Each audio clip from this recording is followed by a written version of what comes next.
Ah. Ladies and gentlemen, welcome back to 42, the latest and greatest club from the restaurant at the end of the universe. And with us, as always, to drop his sweet, sweet, sweet audio chocolate on our ears is Ryan. How you doing today, buddy? Yummy. Oh, I'm actually good this weekend. How are you? I'm doing pretty good. I slept a lot last night, like that good sleep. You wake up and you're like, yeah. Like, it's been a long time since I've slept that solidly, so... Yeah, I'm a parent, and my oldest is almost 9, so it's been about 9 years for me. That's about how long that's been. But I know what you're talking about. Occasionally, I do rent a hotel room or go on vacation and don't have the kids, and it takes like 2 days to like defrag, and on that like third day, you just like sleep, Yeah. and it's just like time passes instantly. Like you go to sleep, and then you just wake up, and it's 8 o'clock, and you feel great, and or it's 11, whatever, whenever it happens to be. Yeah, I remember one time when one of my little brothers was complaining about being tired. My dad's like, I've been tired for 30 years. Suck it up. That's exactly how I feel. It's like, I feel you. Yeah, your dad was the kind of guy that worked on vacation. Oh, he's a workaholic. Yeah, he'd put like 5-6 hour days on vacation. That's his hobby. That was yeah. It's not really a job if you're enjoying it like he did, kind of, I think. Yeah. But he was working on those kind of problems that when you solved, I bet was a feeling of just pure satisfaction. You know what I mean? Some of them are because me and him have a similar field now. Mm-hmm. And yeah, I've definitely been there where, you're some of them are months. You're just struggling. You're struggling for months, and all of a sudden it's a breakthrough, and you're like, yes. Do those come through in like the middle of the night at like 3 o'clock in the morning, or Sometimes. yeah, I've just wake up and you're like, oh, I got it. Or I've dreamt solutions before. Have you really? Yeah, it's a weird that happens, feeling. Huh? Yeah, definitely a couple of times. It's because I'm basically a programmer, Right. So sometimes I'll dream in the code. I don't like it when that happens, but sometimes it happens. You dream in code? You dream in code? Sometimes. Wow. That'd be a crazy dream. It's never fun when it happens. Did you ever hear the stories about the guys who made Quake? No. Yeah, I can't remember the guy's name. Like the lead programmer for Quake, it was so all encompassing when he was making the first game. He would like see the lines of code like running up his arms and like would dream in code, and like everywhere he looked was the code for the engine in the game. Was he having to write the engine in the game at the same time? Yeah, back in the day, that's what it was. That's crazy. Mm-hmm. That's crazy. Yeah, the internet is like a brain. Each human is like a little brain cell, and the online connections are like the synapses, and you have the different pockets of people that exist, and that's like the different parts of the brain. And if you say something to the whole collective, it kind of activates that part, and they send out their little shockwaves to the other, the little parts of the brains that kind of quash it and shut it down. And you've got these little entities that seem to like float around like anonymous that try to like shut down certain things they don't like. They're like the antiviruses. I mean, not the antiviruses, but like the antibodies, like the white blood cells, or they could be the viruses, depending on which part of the brain you're looking at, right? Right. It's an ecosystem. Yeah, it's cool. It's fun, but it seems to be more of just an ecosystem, but more of like almost like an emergent global consciousness. Yeah. It'd be interesting if you could give the whole internet a vote and see what it did. Like if it was like a control of a robot, like a 3D printer, what would it make? Oh, I don't know if I want to know how bad humanity would be if everyone had a vote. Or how good, who knows? Who knows? It'd be interesting to see. Well, I mean, most of the people I know are good people. Well, yeah, but there's 7 billion of us. I mean, honestly, It probably folds out pretty 50-50 for good people and bad people. And not like bad. Like, I bet the number's higher for good intent. Maybe good intent. I bet the number comes out closer to 50-50 for outcome. Yeah, that's probably true, but like not like just like good people and versus like murderers and stuff. More like some people are just assholes. There aren't necessarily bad people. They're just kind of assholes. There's a lot of there's a lot of those. Yeah, those are just bad parents. That's all that is.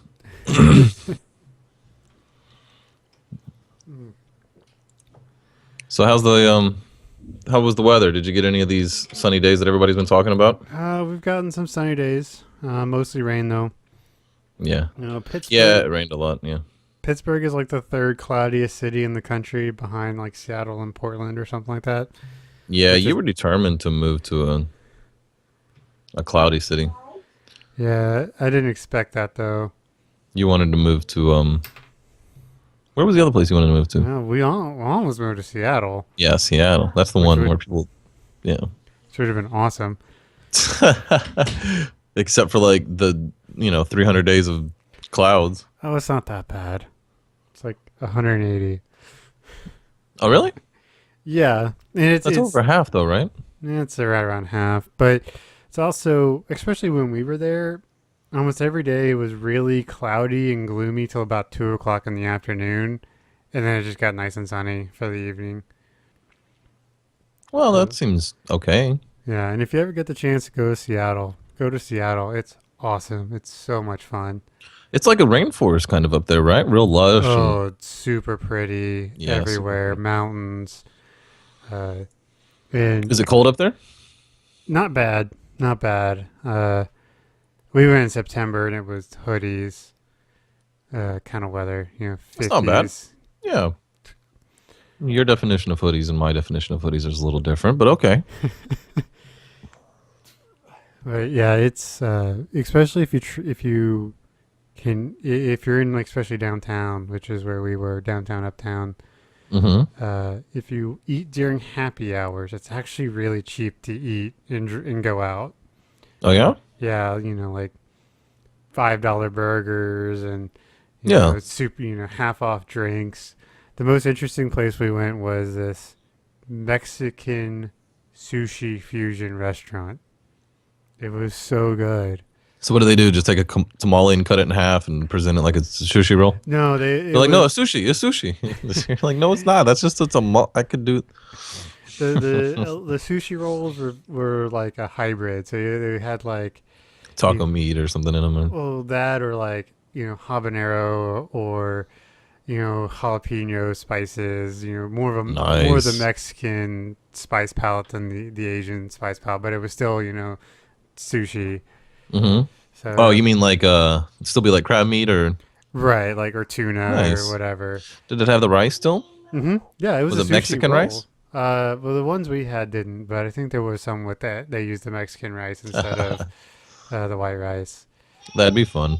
And then yeah, so you dip in there with the this wasabi and get this really weird spice kick, Mm. and then it was pretty Mm. cheap. Like happy hour rolls are like $6, $7 a roll. That's not bad. It's not bad at all. Between two people, you need two or three.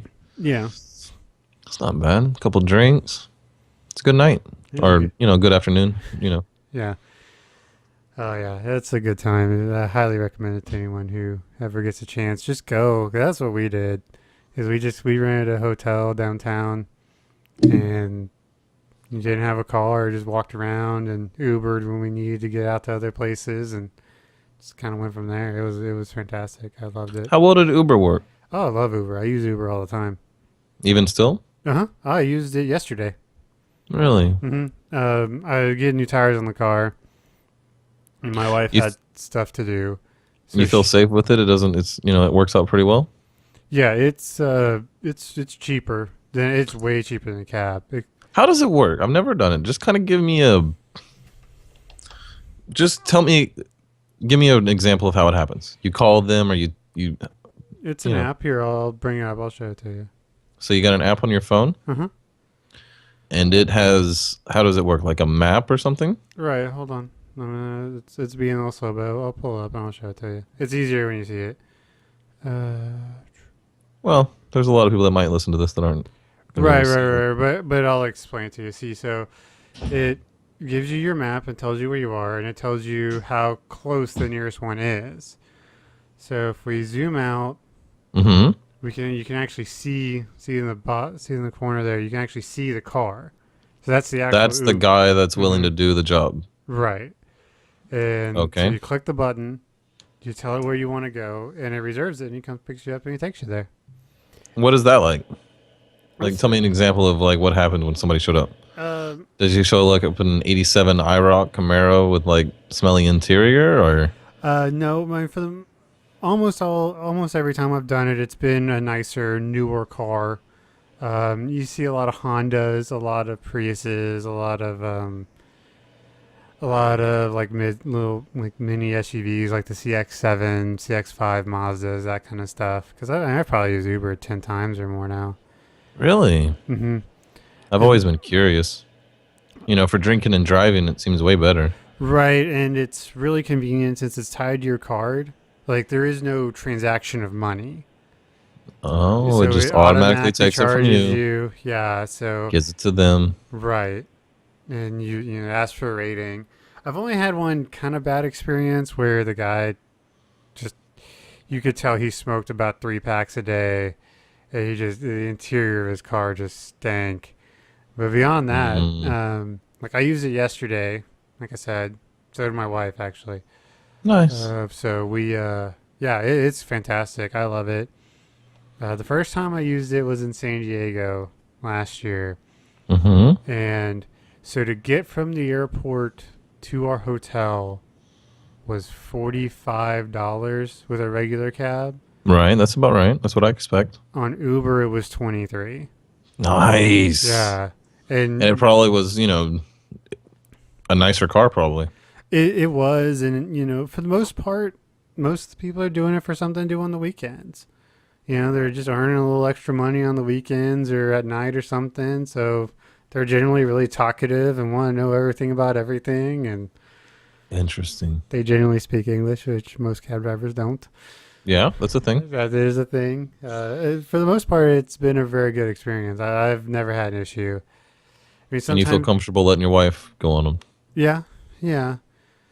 I've, I haven't seen any reason why not. I mean, she's Right. kind of iffy about it, but if you're in a pinch, Does she have a knife or any type of self defense that she carries? I don't know if she has anything on her right now. I mean, she is concealed carry, so Oh, well, damn. yeah. Are you? No, I'm not. We should do that. Yeah, concealed carry. Hmm.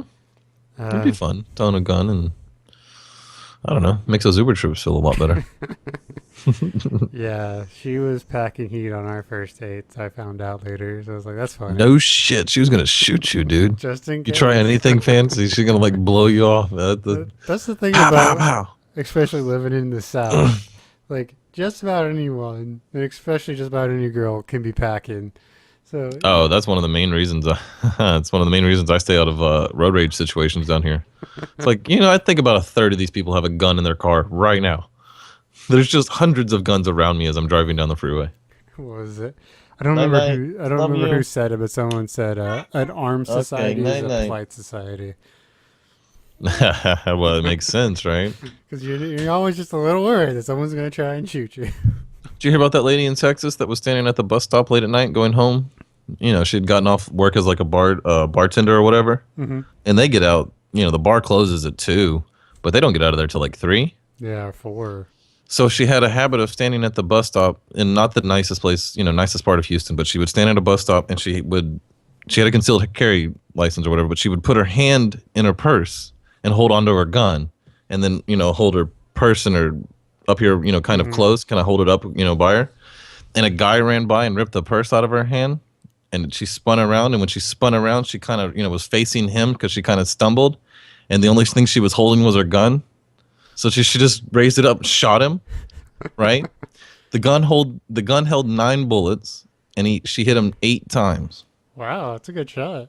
And the judge asked her, "Why did you shoot him 8 times?" And she goes, "Because I ran out of bullets." And I was like, that's all I had. I would have just kept shooting. Uh huh. Well, it's one of those things. You can only be so trained as a civilian. You're Right. not used to being in those situations, so you're scared. So yeah, you just keep pulling Hmm. because you don't want them to come back up. She hit him 8 times. Which, I don't know, maybe it wasn't that far, but that seems like she was a pretty accurate shot. The moral of the story is don't steal girls' purses late at night in Houston. Don't. You might get 8 bullets for your trouble. What kind of gun was it, do you know? One of those small little girly guns. Okay. But I don't know the story exactly. I'm sure we could Google it, but I don't know what we would Google. But the judge asked her that question or whatever, and then he goes, all right, you're free to go. She was acquitted of all charges and, was considered, self-defense of property or something like that. Mm. That's the other thing about Texas. According to this, it looks like it was 6 times. 6 times and she had 7 bullets or something like that? Yeah. Mm-hmm. And squeeze the trigger. Why did you shoot the man 6 times? The woman replied, "Undressed because when I pulled the trigger of my pistol the 7th time, it only went click." The woman was acquitted of all charges, and she was back at work at the cafe the next day. Yeah. Oh, that's awesome. We gotta put that in the show notes. Yeah, that's Texas for you. That shit's funny. Yeah, my wife's sister passed her open carry stuff for Texas. Wait, what? Yeah, because you can open carry in Texas now. Where I live, Uh-huh.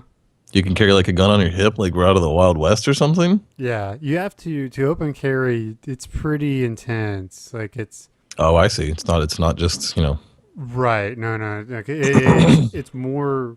It's harder to get open than it is concealed. Okay. It's something like 50 holster. Yeah, you have to have a holstered, loaded bullet and shoot in under a certain amount of seconds, and you have to score. And you have 10 shots, and you have to score a 50. So, or 49. So 5 bullseyes and one off the edge. Oh, wow. Yeah, it's pretty intense. In Oklahoma is open carry, but that's still a little different. It's not designed for people to. Most open carry laws aren't designed for people to actually openly carry a gun. It's designed for people who conceal carry and their gun becomes unconcealed. Because technically, Right. in a lot of states, if it becomes unconcealed, it's a crime. And so it's more to protect them. In what way? Like I have it underneath my jacket blows open by the wind and somebody sees it? That's a crime? Right, because you're not allowed to open carry. So that makes it open? Yes. Or if it's tucked behind your shirt and your shirt comes untucked? Mm-hmm. Well, that would suck. That would suck. So a lot of states that are pro-gun are doing that kind of stuff to help just protect citizens. All right. So anybody that wants a life pro tip on self-defense, depending on which hand you are, if you're left-handed or you're right-handed or whatever stance you like to stand in, if you had to fight, put your arms up like you're gonna fight, and whichever hand goes to the back, put your self-defense item in that rear pocket. So when you're asked for your wallet, you can tell them to wait, and you reach back like you're going to grab your wallet, but instead of grabbing your wallet, you're grabbing your mace or your taser or your knife. And you're grabbing it with your main hand that you're good with. So you keep the one hand up, keep them away, reach behind, grab that, and then do whatever you're going to do, or give them your wallet. That's your choice. See, my first response would be like, okay, here you go. Yeah, I don't want to die over this. There's nothing in there. It's like, I'm going to be able to cancel those credit cards before he can ever use them. Or I'll just cancel the charges. Yeah. There's no cash. The only thing that I'm really upset about losing is going to be my driver's license. Yeah. It's like, damn it, that sucks. Time to get a new one. Yeah, can I have the, But, that $5 wallet? Yeah. yeah, and, get my insurance card replaced. And that's about it. There's nothing really in my wallet that I wouldn't mind losing. And besides just the hassle of losing it. Because getting all that shit replaced is hard. Anyway, that was just a tip I was given. It's a good tip. I do like that. So let's get into our recommends. So Ryan, what do you recommend for us this week? It's 2 things. Mm-hmm. I could split it up between 2 weeks, but I think that would be pointless.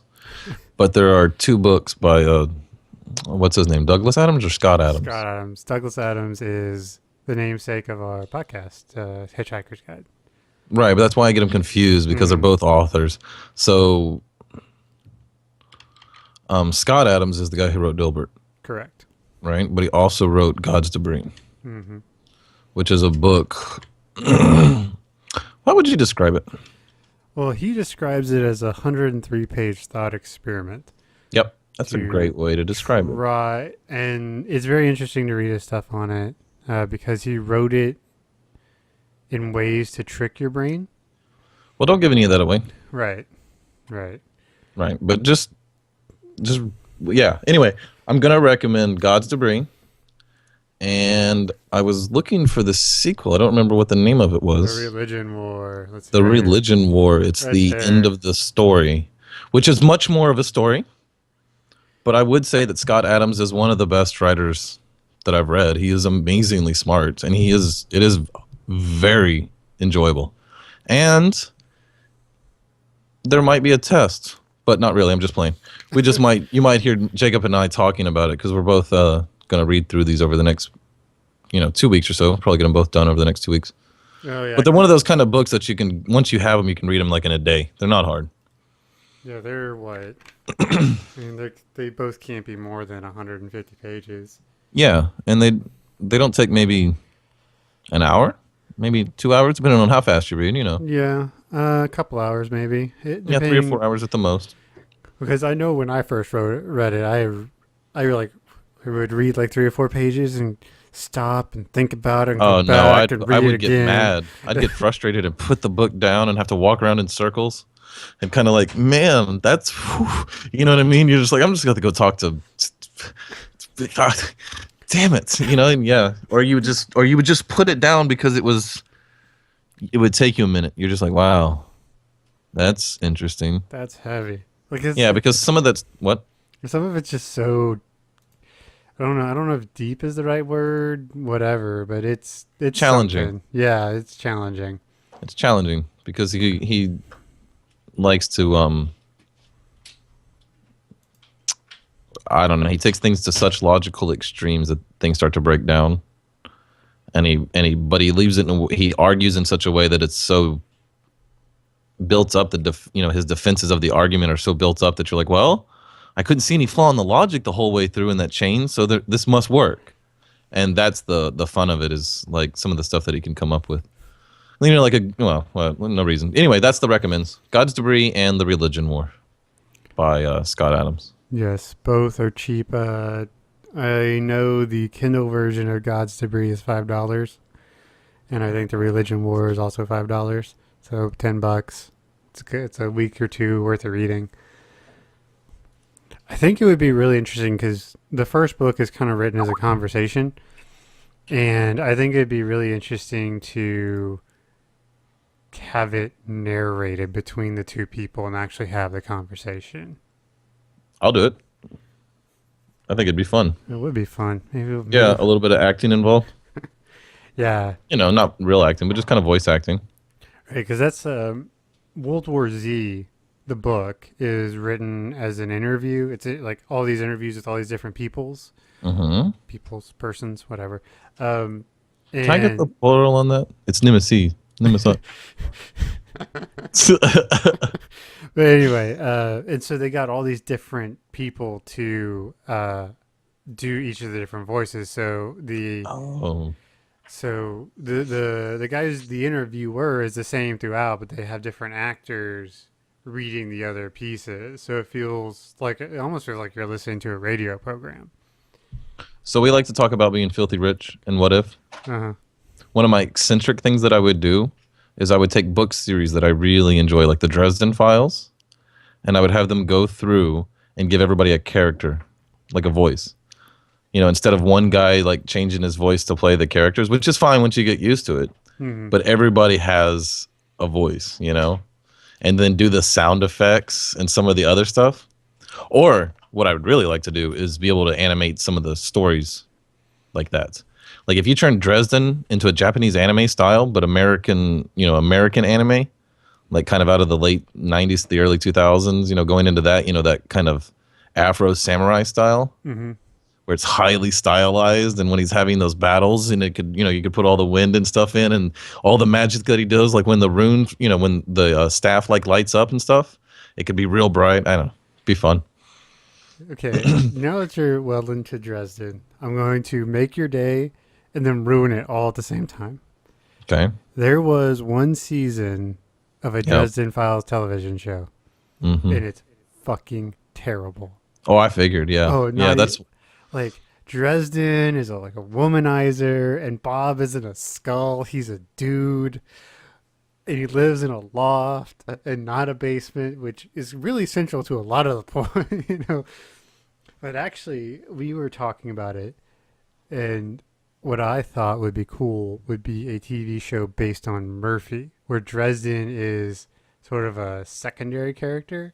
It's Hmm. about her, like, the human side of fighting all these supernatural Hmm. beings, kind of like Gotham, but Dresden. Yeah, but the only way you could really do it, man, is if it was animated like Death Note, or like Akira, like Akira. Hmm. The Akira movie, like have it animated like that. Where they're wearing where just everything can really express that imagination that the guy describes. Because there's just no way to do the CGI good enough right now in real life to do the things that he's describing. But you could easily draw the Luke Guru, Right. the big werewolf. You could draw Hmm. that. I don't know. So that book that you were talking about, where the guys are all interviewed and they all do their different voices, is it good? Oh, it's fantastic. Yeah. I Hmm. think I have it laying around. I can put it for you. Yeah, that's one of the things I would like to do if I had money. Is no, don't send me any more shit. Stop sending me stuff. I don't need any more things to watch or read or listen to for a little bit. Just a little overload, huh? Well, I'm doing a Dresden book a week, That's and then I intense, have man. well, it's not bad because I have Monday to listen to our podcasts, and go over that. Hmm. And then I have a few podcasts that I have to listen to every week. I don't have to, but I really want to listen to every week. And then I spend, Monday, Tuesday, or Tuesday, Wednesday, and Thursday listening to the book, and then Friday to try to finish all my podcasts that I didn't get done Monday. So it's not, terrible. At some point, your brain's just gonna be like, "Nope, I'm out. You I've been put doing too this much for in there. Screw I've you. been doing I'm this for gone." for probably 10 years now. Oh, Probably going on 7 years. I've been listening to worth of 8 hours worth of audio commentary a day. I listen to it a lot. yeah, I'm not that bad. I still do listen to a lot of music too. I don't. But the All last music's out. 4 years or so, I can't do audio all the time, Hmm. especially when I'm really in the heart of like programming. Like I can't handle Oh no, I couldn't trying either. to I could understand that. process Sure, pull in information. So the music sure, for that. But the absolutely, that last makes sense. 4 years, I've chewed through so many books. Hmm. I've done World War Z, the Hunger Games trilogy, uh, into the fifth book of Harry Potter, and then I just got tired of it and said, "Fuck you, I'm out." I did that with Lord of the Rings. Because I don't know if you've read Harry Potter, but Harry Potter is much better in movie form. It really is because J.K. Rowling gets so wordy. It's just like, oh God, just end already. Like, That's what happened with Lord of the Rings. yeah, Lord of the Rings can get that way too. But By God, the third book, it took him a whole goddamn chapter to describe the castle. It was a whole chapter. I read for like 2 days on what the goddamn castle looked like, and by the time I got to the end of it, I couldn't fucking remember what it looked like. I was like, I read all that, and I don't even know what I'm supposed to. Ugh! I was done. I didn't give a fuck if that ring ever made it, man. Throw it, put it down right there. Tell the goblin to come get it. Fuck it. You can have this goddamn ring. I don't give a shit. Yeah, I gave up on that shit. I I read the first two, and I never read the third. The movie was good, but I never read the third. Yeah, I couldn't get through that. So I've done over half of Harry Potter. Mm-hmm. I've done all of the Dresden Files, which is 17 books, Nice. which is a lot of in load. I've done Ready Player One, which is awesome. If you want a good one-off book, Ready Player One is a good one. He did the Uh, Thrawn trilogy. yeah. Trying to think what else. Oh, I've done. I know I've done more. I just can't think of it right now. Yeah, yeah, you have a pretty good hefty. I've listened to a lot of podcasts. I've listened to every single Joe Rogan experience, and those are about 2.5 to 3 hours a piece. Jesus. And he has 634 of them. So I don't even know how many hours that is. It's like 1,800, 2,000 hours that I've listened to there. Yeah. And then I've listened to all of Ari Shafir's, which are at least an hour to 2 hours. And he's got 209 or something. And then I've listened to every single Radio Lab, every single Hardcore History by Dan Carlin. I've listened to all of Dan Carlin's Common Sense. And then I won't tell you all of the magic podcasts that I've listened to because that'd be irrelevant to most people, but I've listened to a lot This of podcasts. podcast is all about bringing the relevant to relevancy because it's relevant to us, and that's all that matters. Okay, sure. This is like relevanception. This is relevancy on top of relevancy. We'll have so much of it we can't even say it. The South Park making fun of Inception was pretty good. It's Oh, like, yeah? just because you have a unique concept doesn't make it good or interesting. What? They're just kind of ragging on it how, but just because it's complicated doesn't mean it's deep. Like it was the idea is complicated, but it doesn't mean it's like super special. It's just complicated Right. because the idea itself actually is not that big of a deal. It's just dream worlds inside of worlds. I thought it was fun. Where Oh, they I leave loved the it. No, the I end. love. Oh, I okay. absolutely love the movie. I just Yeah, I thought it was great. but I can love something. I also love the satire. Like I'm not one of those Sure. people. Like I Sure. very rarely get, unless it's just completely off base. I find the satire on the things I love almost just as good as the thing I actually love. Yeah, especially if it's good, where it's actually funny and they point out stuff that you're a fan of that you didn't notice. You're like, oh, yeah, Yeah, because that's what makes humor fun is a little bit of truth in it.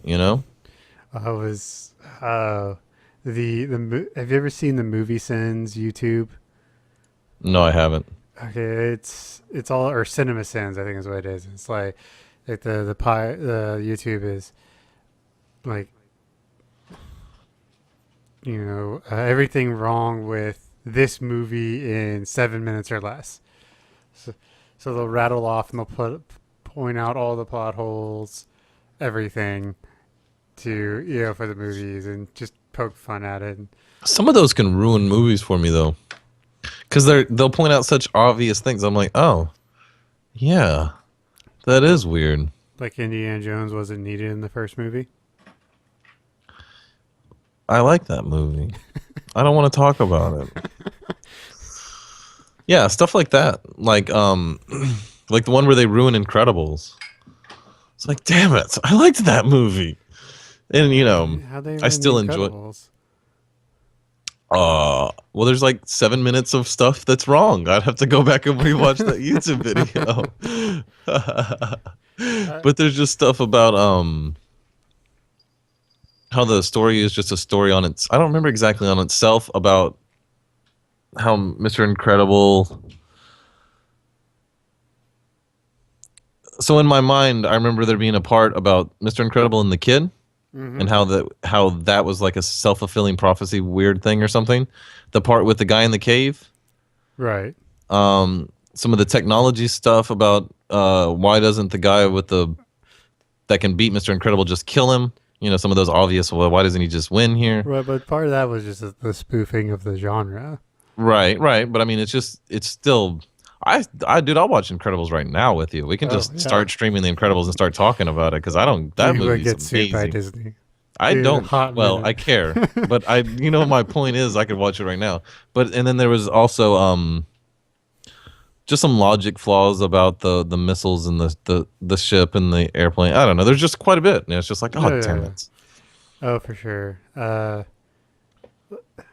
The one, they've done a lot. Like there was one night where I was just up late, and I just kept watching them. Just put What's them your on recent What's your recent YouTube rabbit hole?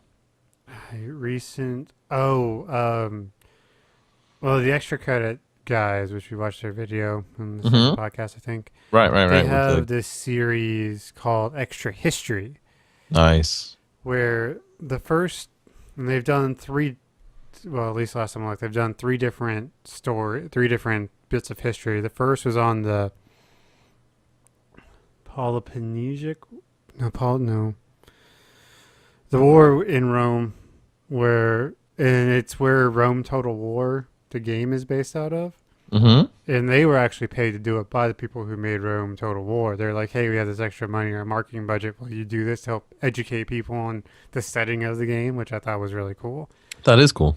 They have a 4 or 5 episode arc on World War One, the events that led up to it, and Nice. how it could have. There was so many times where it could have just been avoided. Oh yeah. Just Mm-hmm. you know, it Yeah, just, people not backing down and stuff. or that, and just you know, people missing deadlines by a day, or Mm-hmm. something getting delayed or happening a little too fast, or Communications not being fast enough. right, or how like the Duke that got assassinated that led into World War One.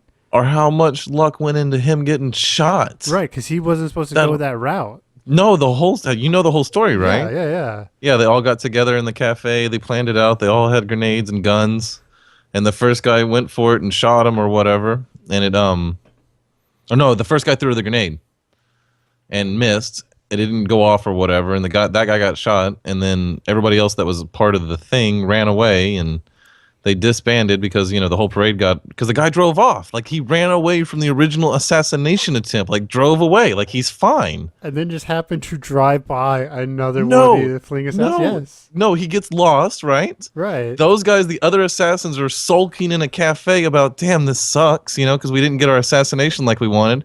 The driver takes a wrong turn down that road where the cafe is, and they break down in the parking lot.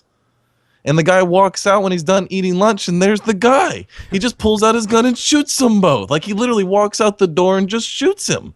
There's like a monument. It's like 12 feet away from the door. It's crazy because those people are really excited about what that guy did. Whether it Right. led to World War One or not, that's Right. ancient Baltic stuff, man. Oh, yeah. That's old white people war stuff. We've been, for as long as ever. That's probably some like Klansman blood war that we just continued on forever until the whole world fought over it.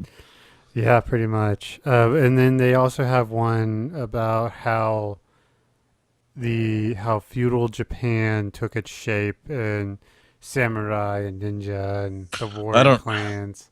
I haven't looked into that at all. I haven't read into that stuff at all. It's very interesting, and it's actually pretty long. It's like 7 or 8 episodes. I really enjoy that. If you enjoyed that, you would really enjoy Dan Carlin's Hardcore History. Okay. They're almost audiobooks. Like he does one on the who's the guy over there in Asia that killed everybody? He rode on Genghis Khan? horses. Genghis. He does a 5 episode series on Genghis Khan and his sons, and they're all like 3 or 4 hours apiece, Wow. and they are epic, unbelievably enjoyable. You would really, really enjoy them. I highly recommend them to anybody. I'll have to check it out. Yeah, absolutely. Yeah. Mhm. I'm trying to think what else I've been watching on the YouTubes besides just like random shit. That's what I was kind of talking about. Like, what's the craziest random shit you've like just happened to fallen into? There was a good. Have you seen the like how it should have ended? No. There's this guy who like takes like movies or trailers and animates like how they should have ended. And so there's one about the Age of Ultron trailer, which is a new Avengers movie. Right. And because if I don't know if you've seen the trailer, but he's got like in the trailer there's this really creepy version cover of "There Are No Strings on Me" from Pinocchio. Really? No, I haven't heard it. Oh, it's really good, but it's one of those like super eerie things. Mm-hmm. So he just kind of has Ultron singing these really creepy versions, and all the Avengers are going, "No, you're murdering my childhood! You're murdering my childhood!" That's funny. Oh, trying to think what else. I don't know. Did what I found in recently is I happened to put in go karts just Uh-huh. randomly. Like I was like, I'll just check out some go karts. Did you know adults are into go karts? And you know what Oh, happens when adult men get into go karts? Oh that's, my god, they put on like yeah, that's what I've been. That's the rabbit hole. It's just go karts, right? But you just start clicking on like go karts, and the further you get into it, you finally get into these like pulse jet motor go karts. These people are using. They're going like 140 on, or they're putting Hayabusa motors on them and driving them on the freeways and passing cars. You know, it's just like oh my god. But the coolest thing I found was a guy took a PVC pipe, right? hmm. A little bit smaller than the tire. And then he deflated his tires, shoves them in with a hammer inside the pipe, and then reinflates them so they get stuck in there real tight. And then puts them back on his go kart. So he's got these PVC rings around the outside of the rubber. So you can imagine how slippery that would be on concrete. Uh-huh. So he's just got these four-wheel drifts on this go-kart that does about 20, 30 miles an hour, but he just hangs out these drifts that are like a quarter mile long, like in these mall parking, not that far, but like 100 mile, not 100 mile, 100 yards, just throws it and pitches it sideways and he just, and he's just these giant long drifts. I was like, that looks fun. I was like, man, you want one of those, son? I want to build you one of those. Yeah, Uh, that's what I fell into. this week was Saturday was Pi Day. Yeah, yesterday. And so around we had a Pi Day celebration at work, but that's not really important. But someone sent out this video on YouTube about how these guys printed out the first million digits of pi on a piece of paper, Oh, okay. and they rolled it out, and it was like a Wow. mile, like 1.1 miles long, and we're talking digits about this big. Really? Yeah, and they had all these interesting pi facts and. Have you seen that visualization of pi, like the first million digits of pi or whatever visualized, where they're all connected or whatever with the different colors, where they go Nah, back and forth, and it's this circle, and it show. Oh my god, it's beautiful. It's this fractal web design. It's very cool. I don't yeah, know if I could find it though. pi is such a weird thing, weird mathematical thing that just makes so many other things work. I don't even begin to start to understand how, like, how to pi. That doesn't make. So it's just this ratio that just goes on forever, but somehow you can use that ratio to calculate circles. Yes. Like, what does that mean? I don't know. I see exactly. You just go, yes, I accept it, but I don't know what that means. Exactly. It's an irrational constant It's an irrational. because it's the only thing that it never repeats. Because once it starts repeating, then it's sort of done as a number, but it Hmm. never repeats. I just linked it to you. Look at that. It's pi visualized. Oh, okay. Yeah. The sevens, the twos, the fours, and how they all interlink with each other. Yeah, looks like a Wiccan like summoning circle or some sort. Yeah. So you worked yesterday then, huh? Since you were celebrating it, No, we did on Friday, thankfully. you work at a weird company Why? that you would celebrate something as insignificant as Pi Day a day before. Well, it was the engineering groups in the building, so they're a bunch Okay, of engineers. So what do you that makes expect them sense. to That do? okay, that makes sense. And, I get it. and we're terribly bad at socializing with each other, obviously. So they had a pie day. Did you do anything fancy? Did you take a pie or? I got a pie, yeah. Oh, dude, that reminds me. I'll have to find the picture, but I saw like the unicorn of terrible things, or awesome terrible things, or things that are so terrible they're awesome. I And what? was okay, so at Pi Day, I Hmm. saw the comb over mullet. So I'm having a hard time even visualizing such a thing. right there. Oh my god! Oh my god! Anybody watching this listening has to watch the video. I don't know how far we're into this recording, but you were, About 40. We're just about to hit the 45-minute mark. go watch the 45-minute mark and find that. Oh, put it back up on screen. Let me see that in glory. I put it up on big screen. I'll text it to you too. Awesome. Awesome. How does that work? Is it like a pompadour where he's combing from the top back and Yeah, covering? he's basically only has this much hair. He just comes and I saw it. I All right, just I'm sorry. looked We at should it. make fun of that man. That dude's struggling. He has some real issues in his life. We should. Just embrace the bald. Do what I do. Just embrace it. Just I'm fine embrace with that. Hmm. it. You know. I don't have the best head for being bald, but okay. I don't either, but it beats trying to pretend you're not. No, you look good. You know why you look good is because you can do the beard. The beard really helps. Makes you look like a tough man, like a badass. Yeah, we like to joke that, especially when I have a freshly trimmed up head, Hmm. that I look like a Viking with my big beard and my shaved Don't you have a head. Viking hat? I need one. That'd be awesome. You And an need no, you axe. you no, you need a Viking like one that's knitted for like wintertime. That goes over the ears. Then it has like the horns that are like just made out of they're soft. They have those. Those things are awesome. I should totally get one. That'd be awesome for you. Yeah. Did you know they found a correlation in men who can grow a beard tend to go bald? So the No, better you are at growing a beard, the worse you are at keeping your hair. weird. Hmm. And the better you are at keeping your hair, the worse you are at growing a beard. Hmm. This is me trying. Well, that makes a lot of sense in my family. I mean, I haven't shaved in about a week.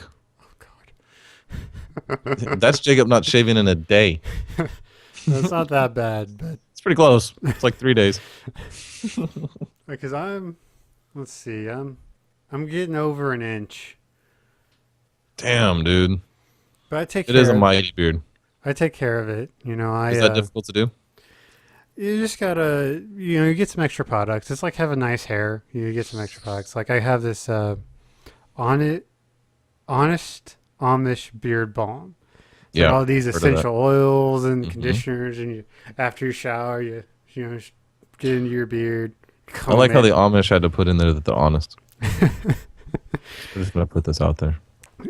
Yeah, so I comb it every day. Yeah. It's weird waking up with bed face instead of bed head. It's bed face. Like especially when it gets longer, and you're like, sometimes you'll sleep on your side or something, and it's like squished to your face, and it's like all over here. You're sitting there in the morning trying to comb it out. It's like I did not What a sign up thing. for this. No one ever told me beards would be this way. Yeah. What a thing. That's crazy. So is it bad? The girl doesn't mind it? No, well, like I have said before, but like I grew it just to kind of piss her off because she Mhm. said she would never date somebody. So I was like, all right, I'm gonna do Movember. And then Oh, yeah. Yeah. I went to shave it off after the end of the month, and she told me no. So I said, okay, I'll keep it. And so now I'm kind of getting to the point of like, I how should shave it off to make her mad. no, it's more of how long can I grow it and still retain like professionalism at work. I like it. Looks really good on you. And I never thought I would be like the bushy, lumberjack beard kind of guy. But apparently I am because I enjoy it. I like the way I look. I do look kind of fierce sometimes. Hmm. Trying to ready to kill some people or something. Jacob. Jacob. Not kill people. Okay. Go chop down some mighty timbers. Yeah, let's go cut down some trees And and do, sail and do across some the slight ocean. pillaging. Just a little pillaging. The lamentation of the women. Yeah. Yeah. Oh, I wish we had Arnold Schwarzenegger. I wish there was a young version of him. Oh, I'll find it. I'll find it for everybody. But there's a 30 for 30 short. It's like a 9-minute mini documentary Hmm. on Arnold, and it's really, really good. But he was so much fun, those old movies that he used to do. It's actually like talks about how he won his first, bodybuilding competition and was like in the Ukraine and the military and snuck out. And What? yeah, That's crazy. That's crazy. What's your favorite Arnold Schwarzenegger movie? Oh god, there's so many because Terminator 2, baby. Terminator 2 is amazing. Mm-hmm. Um, yep. Is it better than 1 to you? Oh yeah, Terminator 2 is Yeah. maybe the arguably the best sequel of all time. Really? Better than Back to the Future? Back Back to the Future 2 is not as good as Back to the Future 1. Okay. I'll grant you that. Um, I'll grant you that. I mean, but I mean, I don't The know. trilogy's an amazing thing, though. I'm so glad they did the trilogy. Oh yeah, it's fantastic all the way around, but the first movie is the best. But I mean, if we're ranking Terminator, I would put it up there with Empire, with Godfather 2, and Yeah. being and that much better than the first ones. Mm-hmm. Like it's so much better than the first one. Uh, God, there's so many good Arnold movies. I don't have that many. I mean, because you got the sort of the jackboot, like military guy killing things. You got your Yeah, like Predator. predators, Mm-hmm. which is awesome. I love Was he an Predator. alien or aliens? No, he was just in Predator. Um, then you got his comedies, which are hilarious. Which comedies did he do? Oh, he did like Twins Oh yeah, you're with right. Danny Those are DeVito. good. Yeah, they are good. And then like Jingle All the Way, which is terrible, but it's still really funny. It's terrible in a great way, though. Yes, It's it's one enjoyable of to those watch. terrible. Yeah. I'm trying to like I don't know. There's so many good ones. I always like True Lies, which was sort of a That's where the one where Katie lived. Kate, what's her name? What was the name oh of his wife? That's the one where she does the striptease, man. That was the first time I ever saw a chick in underwear. I think that might be my first boner. I was like 8 or whatever, and the I happened to Sexual watch. Awakening of Ryan. Yeah, yeah. I watched that But that video was with also it's my parents let also me stay up. James Cameron directed it. Like most people don't realize that, but it was like in between movies Is for that him. Titanic? The guy from that directed Titanic? Titanic, Avatar. Oh Uh, yeah, Avatar. I forgot about that movie for being such a big deal so many years ago. I hadn't thought about it in years. well, that's what happens when it's just all show and no go. Right. Right, but weren't people suffering from like Avatar withdrawal syndrome, like depression, Avatar depression or whatever they were calling it? Yeah, I knew some people who saw the movie theater like 10 times.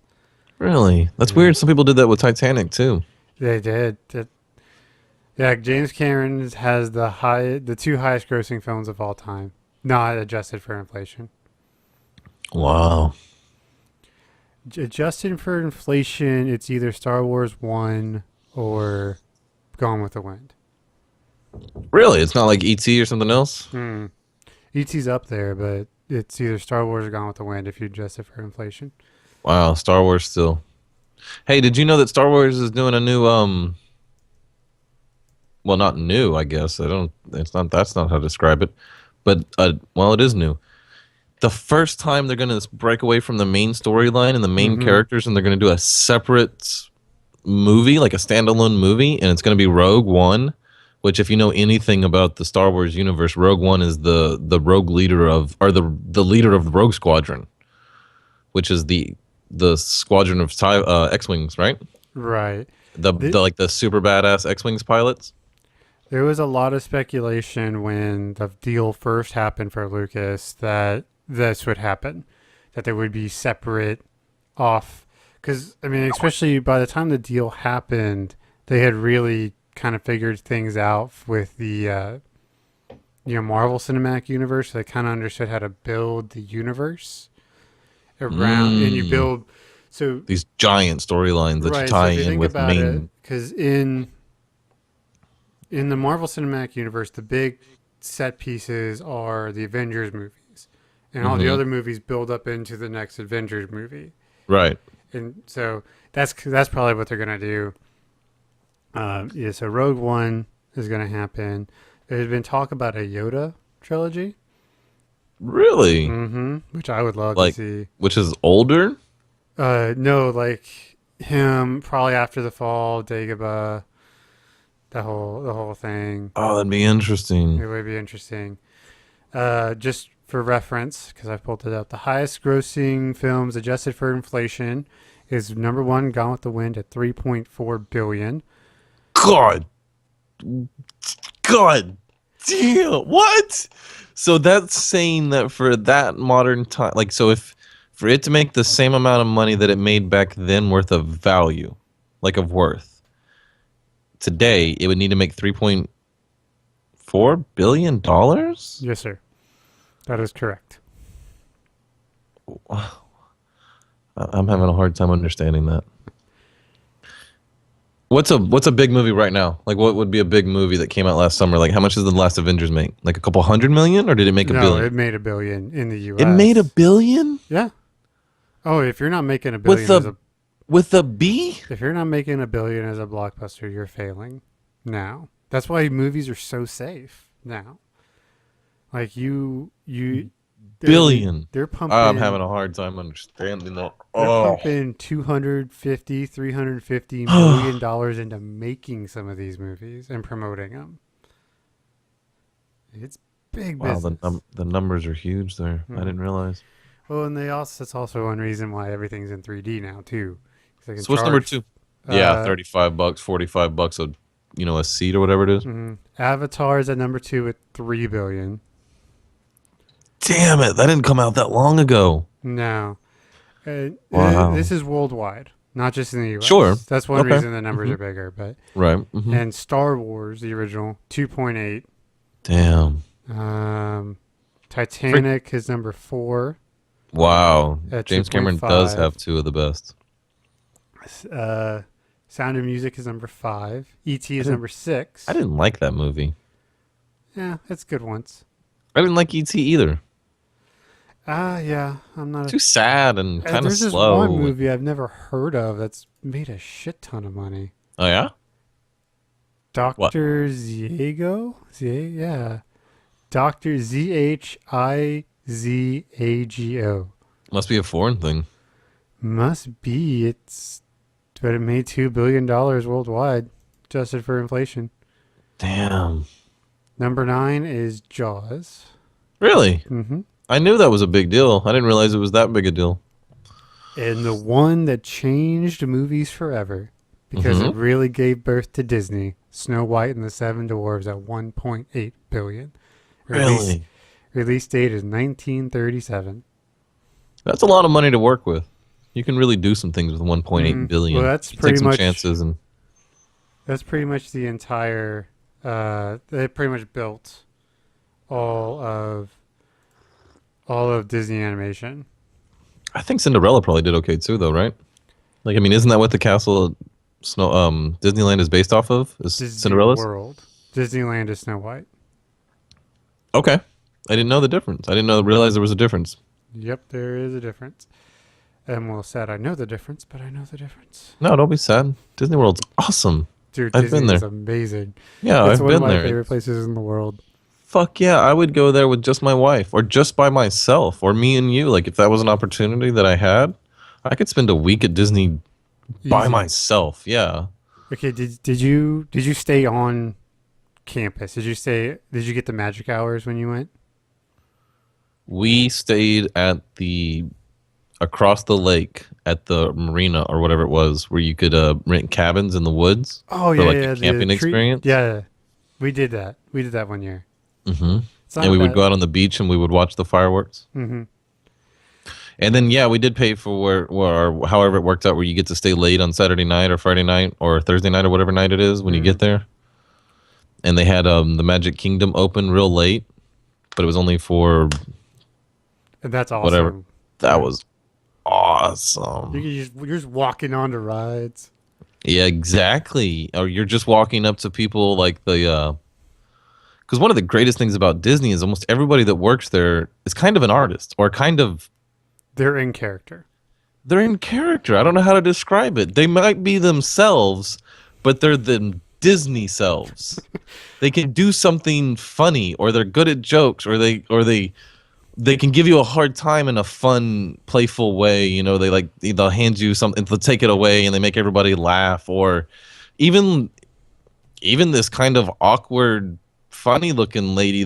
She's just cleaning stuff, and she was cleaning the windows in the restaurant. Mm-hmm. and nobody's watching her because it's at it's almost at closing time on after hours. So there's not really hardly almost anybody there. It's like midnight or something, or 1 o'clock in the morning, and she's cleaning the windows. But every time she sprays the soap on the window, she draws a different Disney character. So she draws Donald with this, the spray can, that sprays the soap. She's like, shh. She's like a graffiti artist, but she's doing Disney characters with soap, and then she cleans it off. It was fun. Okay. Yeah, everything about we're gonna Disney. watch this video right now because this is exactly what you're talking about, and I will. Let's see. I'll just pull it up here so our lovely audience can see it. Okay, this is a guy challenging Gaston to a push-up contest. Awesome. All right, you ready? Do you think he's wearing something that? Oh no, you gotta link it to me. Oh, did I not link it to you? Shit, Oh, asshole. I like the new headphones, by the way. Oh, thank you. What'd you do? What's up with those? I got them so I could use the monitoring on the mic because the USB ones, because the ones I were using, the ones that glow, USBs. Nice. All right. I understand. All right, so I'm at 0. Yeah, whenever you're ready. 3, 2, 1, go. All right, so he's talking about having beers and giving these guys a hard time. No, who told you that? I think I'm stronger than I'm the strongest man alive. So this is the guy dressed up as Gaston, which is the character out of Beauty and the Beast, and he's the big burly strong man, right? Okay, boy, I have a challenger in a push-up contest. All right, so he's challenging Gaston to a push-up contest. This is fun. Where's the prize at? Where's the prize? Where's the prize? Where's the prize?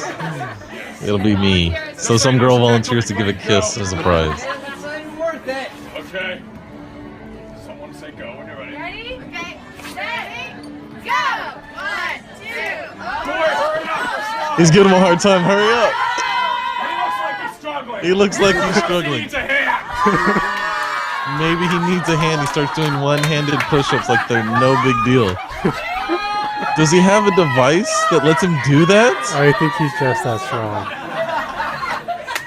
All right, so he's matching this guy's push-ups 1-for-1, but he's only doing it with one arm. that kind awesome. of stuff. That kind of stuff. That is awesome. Highly enjoyable. Yeah, have you seen the one where the people can draw on the ground with the mops? Oh yeah, that's awesome too. Yeah, it's fun. They challenge each other to draw off contests, and they get everybody in a crowd, and you have to vote for who won by clapping. And yeah, if you ever can go, man, Disney is as magical as they describe. It really is. It's magical. You need all of y'all, and a lot of y'all probably have, but have you seen Confessions of a Disney Employee on YouTube? No. It's done by s1e8, who worked there in high school. s1e8's a big YouTube guy. I don't know if he's a professional YouTuber, but they're hilarious, and he hand animates everything.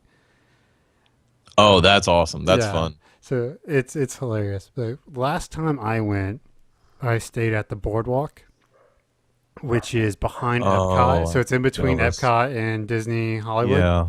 Mm-hmm.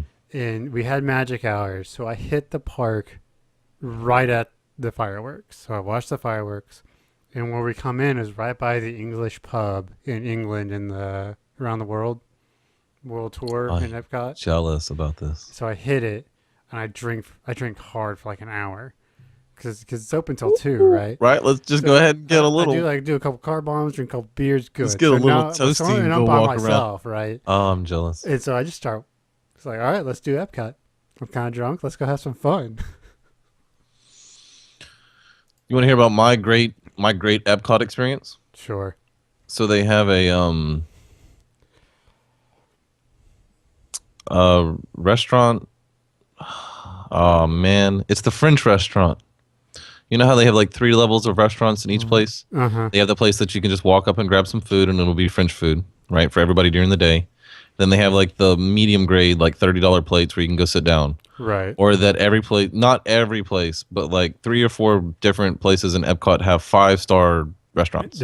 We called them 2 tickets because they're 2 tickets on the meal plan. No, there's another one. Is there a 3-ticket one? Well, I don't know what it is. I don't think you can use tickets. Oh, you can. You can. Everything there is available on the meal plan. Anyway, Anyway, continue with your story. It may be, but it's above the place where you pay like the 2 or 3 tickets below, where you go in and you sit. There's a restaurant above it. And it was what? It was unbelievably nice. And when I say unbelievably nice, it reminded me of Ratatouille, where there's only a waiter for like 2 or 3 people, 2 or 3 tables at a piece, Right. And anyway, it doesn't really matter. We had the duck; it was amazing. But I'll just tell you that we were sitting. So you know how Epcot it's a big circle and they've got the lake in the middle, and they Right. do the fireworks out of the middle with the fire and all that. So as they're serving us our dessert, which is the kind of dessert it's a sphere of chocolate, just this round ball of chocolate sitting in this plate. That's all it is, right? And you're like, okay, that's looks okay.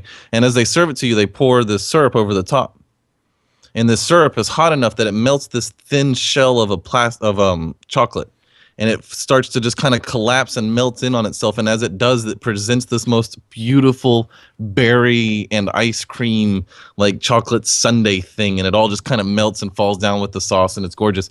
And we're sitting on the second level in the French on the French side, and they're shooting the fireworks off in the middle. It was beautiful. Oh, nice. But me and Blake, I did have 2 drinks. I had the dessert cognac, and I had a Jack and Coke when I got there. Mm-hmm. We both had the duck, and we had an appetizer, and we shared a dessert. Care to take a guess at the price? $150. Care to take another guess? $250. $258. Nice. Between 2 people, $258. That's what you get for that kind of food. That kind of food. I mean, it's world It was- class too. That's the thing that I think most people don't think about. Like, I think it's not a normal amusement park. It was These the people nicest are meal I've ever world eaten. class. Like they 5-star, legit 5-star restaurants. a true 5-star in any review. You could go, anybody could go review it and it'd be a 5-star restaurant. Our waiter did not write anything down. Not a single waiter wrote a single thing down while we were there. There was no delay in time and service, and everything was nice. And our waiters were French. They were from France. Oh yeah, that's a big deal for them. He had his name and he spoke in the English accent and he had the attitude because I didn't know which duck to get and stuff. I was like, oh, this is real authentic. He was nice, but you could tell he was like, oh, peasant. Like you don't know which one to get. Mm-hmm. When I got my car bombs, the guy in the restaurant was from Ireland. Yeah. And he was like, we don't like to call them car bombs. I'm like, why? He's like, because they actually bomb cars in Ireland. Because they actually bomb right. cars there, right? So My bad. the IRA or whatever it was. Yeah. But yeah, definitely when you have like 10, 15 minutes, check out Confessions of a Disney Employee. It is hilarious. It is one of the best things on YouTube. Someday me and you are going to go there on vacation. Yes, we will. And we'll enjoy it. I'm trying. My boss came from Disney. He worked as an engineer for Disney, and his wife still works at Disney. But she works from home, and so I'm trying to talk him into giving me his discount for rooms, because I think he can get like 50% off. Hook me up, man. What's up? Let's go, dude. Yeah. So if I can make that happen, I'm gonna take Kelly for her anniversary. Shh, don't tell anyone. She doesn't listen to this podcast, so it works out. Awesome. Kind of. That's one of those like half awkward meme, half success pigeon, penguin meme from Reddit. Right. You're like, I've got all this awesome stuff from my wife, and I just explained it, and she doesn't listen to the podcast, the bottom half. But I'm just like, oh no, crap! I just said it to everyone on the internet. No one tell her. Please, right? Nobody tell her. Okay, I want to switch gears a little bit. Since we Sure. talked about last week, we talked about the greatest movies of all time according to Reddit. Or was that 2 weeks? I think that was last week. I think it was last week. So according to Slant Magazines, I have found the 100 greatest video games of all time. So you care to take a crack at some of them? And, Okay. Let's see how many points I can get for like the top. If I can get one in the top 20, okay. Okay, well, I'm just looking at the top 10. So we're only going Top 10? here. Top 10. Fallout 3 is going to be in there. Not in the top 10. Let's check out the next 10. Okay, no, I'm gonna go real. I'm gonna go more serious on this. Okay. Top 10, Mario, and I'm gonna say specifically Mario. God, I wonder how they rate this. Is because they either put Mario like Super Mario Brothers, or they put Mario 64. They might have put them both, but I doubt it. I'm gonna go with Super Mario Brothers.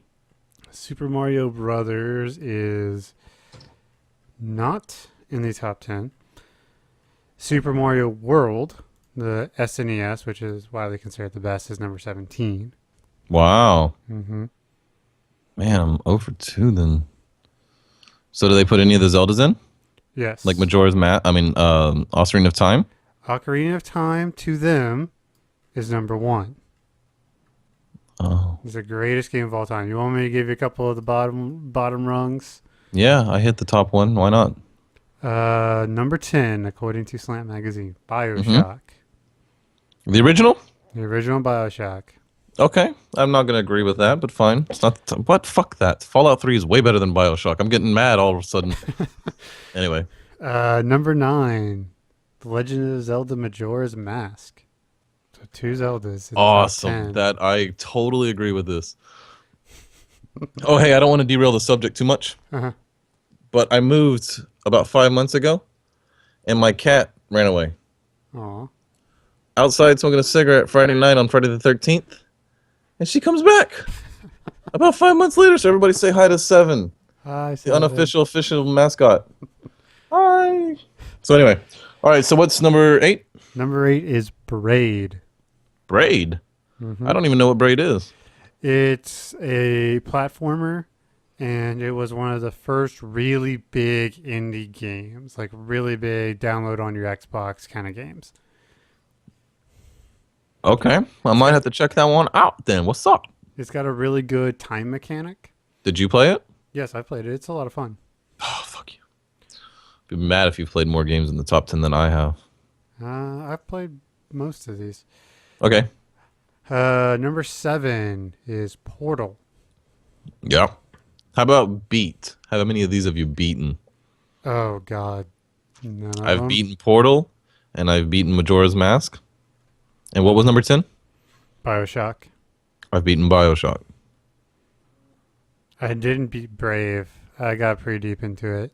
Brave, like Brave. Braid. Braid. Braid. Okay, I'll check that one out. Let's see. Number 6. Mm-hmm. Care to take a guess? Just a stab in the dark. Halo? Half-Life 2. Oh, of course. Sure, Half-Life should be in there. I mean, because Considering that half the internet is waiting on Half-Life 3. Yeah. Like literally half the internet. All right, you've managed to guess number 1. Let's see if you can't get some of the top 5. Right. Okay, so we're going into 5? Number 5. They're going to put a Grand Theft Auto in there, huh? Not in the top 5. God, I'm bad at this game. I am bad at this game. I'm trying to think about. All right, let me. Greatest video games ever. Greatest Ever. video games According to ever. these people. GoldenEye. GoldenEye was number 11. Ooh. Interesting. Final Fantasy 7 or 4? Final Fantasy 7 is 16. God, that's weird.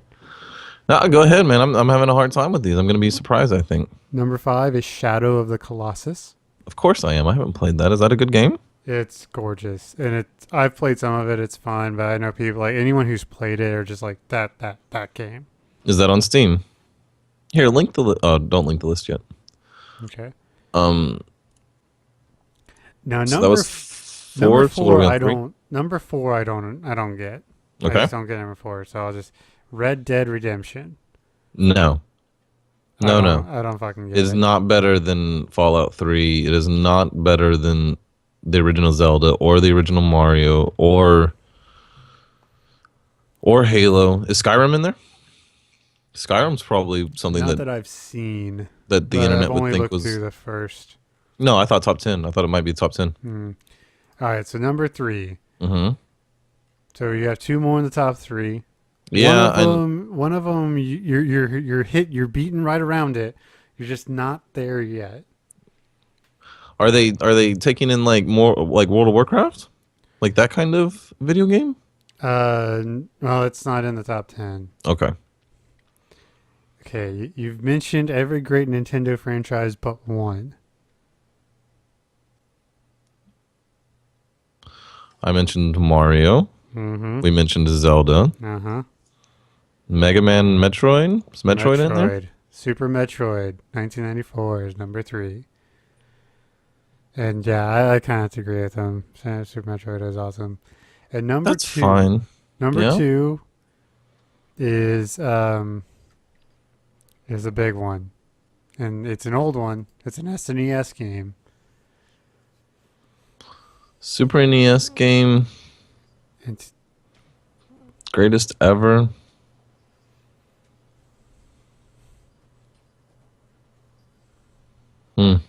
What is it, dude? Chrono Trigger. Didn't play that. It's supposed to be like one of the greatest RPGs of all time. It's an RPG. Mm-hmm. Like Interesting. classic. Chrono. Uh-huh. Chrono. Everyone who I've ever known who's really loved RPGs, this is the game. Like it is like, why do you like this game? Like it says in the description, why do you like RPGs? Chrono Trigger. And that's just Okay, because RPGs are one of my favorite things in gaming, so so. Pull out I'd your like to check. emulator and go to town. I need to. I don't have any. Like- I don't have any of the emulators working. I can't figure it out. For as much as I can just read plain English and try to do stuff on the internet, I have a hard time making that shit work. Yeah, depending on how they're coded, they can be just really stupid and cumbersome. Mm-hmm. Yeah, Chrono Trigger is one of those games where you still they still sell for like $25-$30. The cartridges do. So you said Shadow of Colossus? Shadow of the Colossus. It's not on Steam. Yeah, I think at one point when it came out, it was a PlayStation exclusive. Yeah, I think that's what it is. Yeah, PlayStation 2. Well, I don't wholly agree with that list. The fact that a Fallout didn't make it in there doesn't make any sense to me. But maybe, the Chrono Triggers make up for it. The Zeldas are on point. I mean, you can't put, Majora's Mask and Ocarina of Time 1 and 2, but that's where they should be. Those are two of the greatest video games ever, man. I think Fallout 3 is probably better than Majora's Mask. I'm a little surprised they went those two Zelda games in the top 10. Mm-hmm. If they were going to do two Zelda games, I figured they would have done A Link Between Worlds, the SNES Zelda. Link to the Past? Is that Link to the Past? I can never keep them straight. I think it's Link to the Past. And those, I mean, a lot of people consider that the best. A lot of people still consider that the best Zelda. Yep. Like people get like shouting matches over which is the best Zelda, Ocarina of Time or SNES Zelda. Majora's Mask. I mean, I know I'm in the minority, but the reason I enjoy a Zelda game is for the collecting of the heart pieces or the gold Scatola masks or the candy pieces or the fireflies or the whatever it is, the fairies and stuff, collecting every super up and every power so you can go beat Ganon in like one cycle. And the one that had the greatest 100%. So if you're going to beat the game for 100%, Majora's Mask. It was the greatest game ever because you only have 3 days to beat the game and the clock is constantly ticking. Right. So to get everything done at the end of the third day, you have to go back to the beginning of the first day and start it over. So to get everything done, you have to change the timelines. And what was so great about the game is if you did something during the day, on like day one, it might stop an interaction between two people, or it might create an interaction between two people. And that would change the storyline for everybody else in that little town that you were interacting with. So you might have to manipulate 3 or 4 other people just so the guy at the milk shop isn't there, so you can sneak behind the counter and get the last heart piece. Because he had to go out and stop somebody that got in a fight outside the door, or just different things like that. That game was a blast. So much fun. And it was cool because you would do something that would contradict yourself the next time you went through the world. You would set something up and then you would go back and you would see what would happen exactly if you did the opposite, because each little decision tree leads you to a different heart piece or upgrade of some sort. Right. Yeah, it was the greatest game ever. I got an interesting little information about video games. All right. It's pretty basic, but I thought it was kind of interesting. It is a breakdown of popular video games by gender, like who likes to play them. Video games by gender. Yeah, like the gender gap in That's video another games. I thought it was interesting. So something called SingStar, I don't even know what that is 65% Send the women. link again. I don't think you copied it right because I just got the Star Wars link. Oh, that's weird. That is what's brought up right now, too. Hit refresh. I'll probably pull it up. Yeah, I did. I just got it now. My bad. So anyway, yeah. Is that it? Did you get it? Mm-hmm. So something called SingStar, which I don't even know what that is. It sounds like a singing game. 65% females. Right. Apparently Candy Crush is played by mostly females.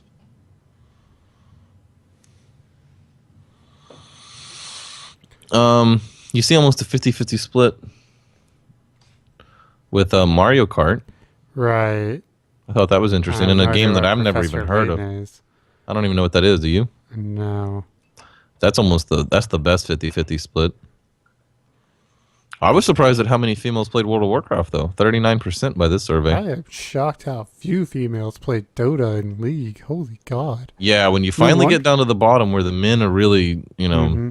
Like Eve does not shock me that it's 4% women. But that does yeah, not so EVE Online is the online space simulation game. It's battle spreadsheets is what it is. It's just battle spreadsheets. Battle spreadsheets. Yeah, like it's basically battle spreadsheets. Like, Yeah, with like a visual like background, with like a graphical background. That's exactly what it is. But it is. I am not gonna lie. I have turned on the EVE Online port. Like there's a spaceport in EVE Online, like a real busy one, and a guy sets up his ship with his camera facing the port, so you can see people coming and going, and then he just plays like cool music on Twitch, and you get this like just nice background of these ships, jumping out of hyperspace and kind of, floating, and these other ones like moving around and then jumping off into hyperspace, and you get to see this busy EVE Online port. It's really fun. Sometimes it's just relaxing to have on because he plays good music. But only 4% of people that play EVE Online is women. It's the same for Dota 2, though. it surprises me. Right. Like, I thought... Because doesn't your wife like to play? She does. Mm-hmm. What about... I also thought that... I figured Assassin's Creed would be a lot more females. Yeah. I mean... Assassin's Creed's only 19% females play that one. More females play Call of Duty than Assassin's Creed? That does Question mark. Well, Call of Duty is the bigger franchise, and so they probably, because there's a lot of guys out there that pretty much only play like Call of Duty, and so there's probably a lot more. Like girlfriends and wives, like playing. There's a lot more exposure to the females. Right. Because if you look at this, it's mostly the more violent the game, the less females play it in general. Well, except like Minecraft. I thought that was interesting. Oh yeah, I guess in general, the more. But I mean, Minecraft doesn't have to be violent. Except EVE Online isn't violent, really. It's there's people in there that make a living just by like trading and. Oh yeah, but it's just transport.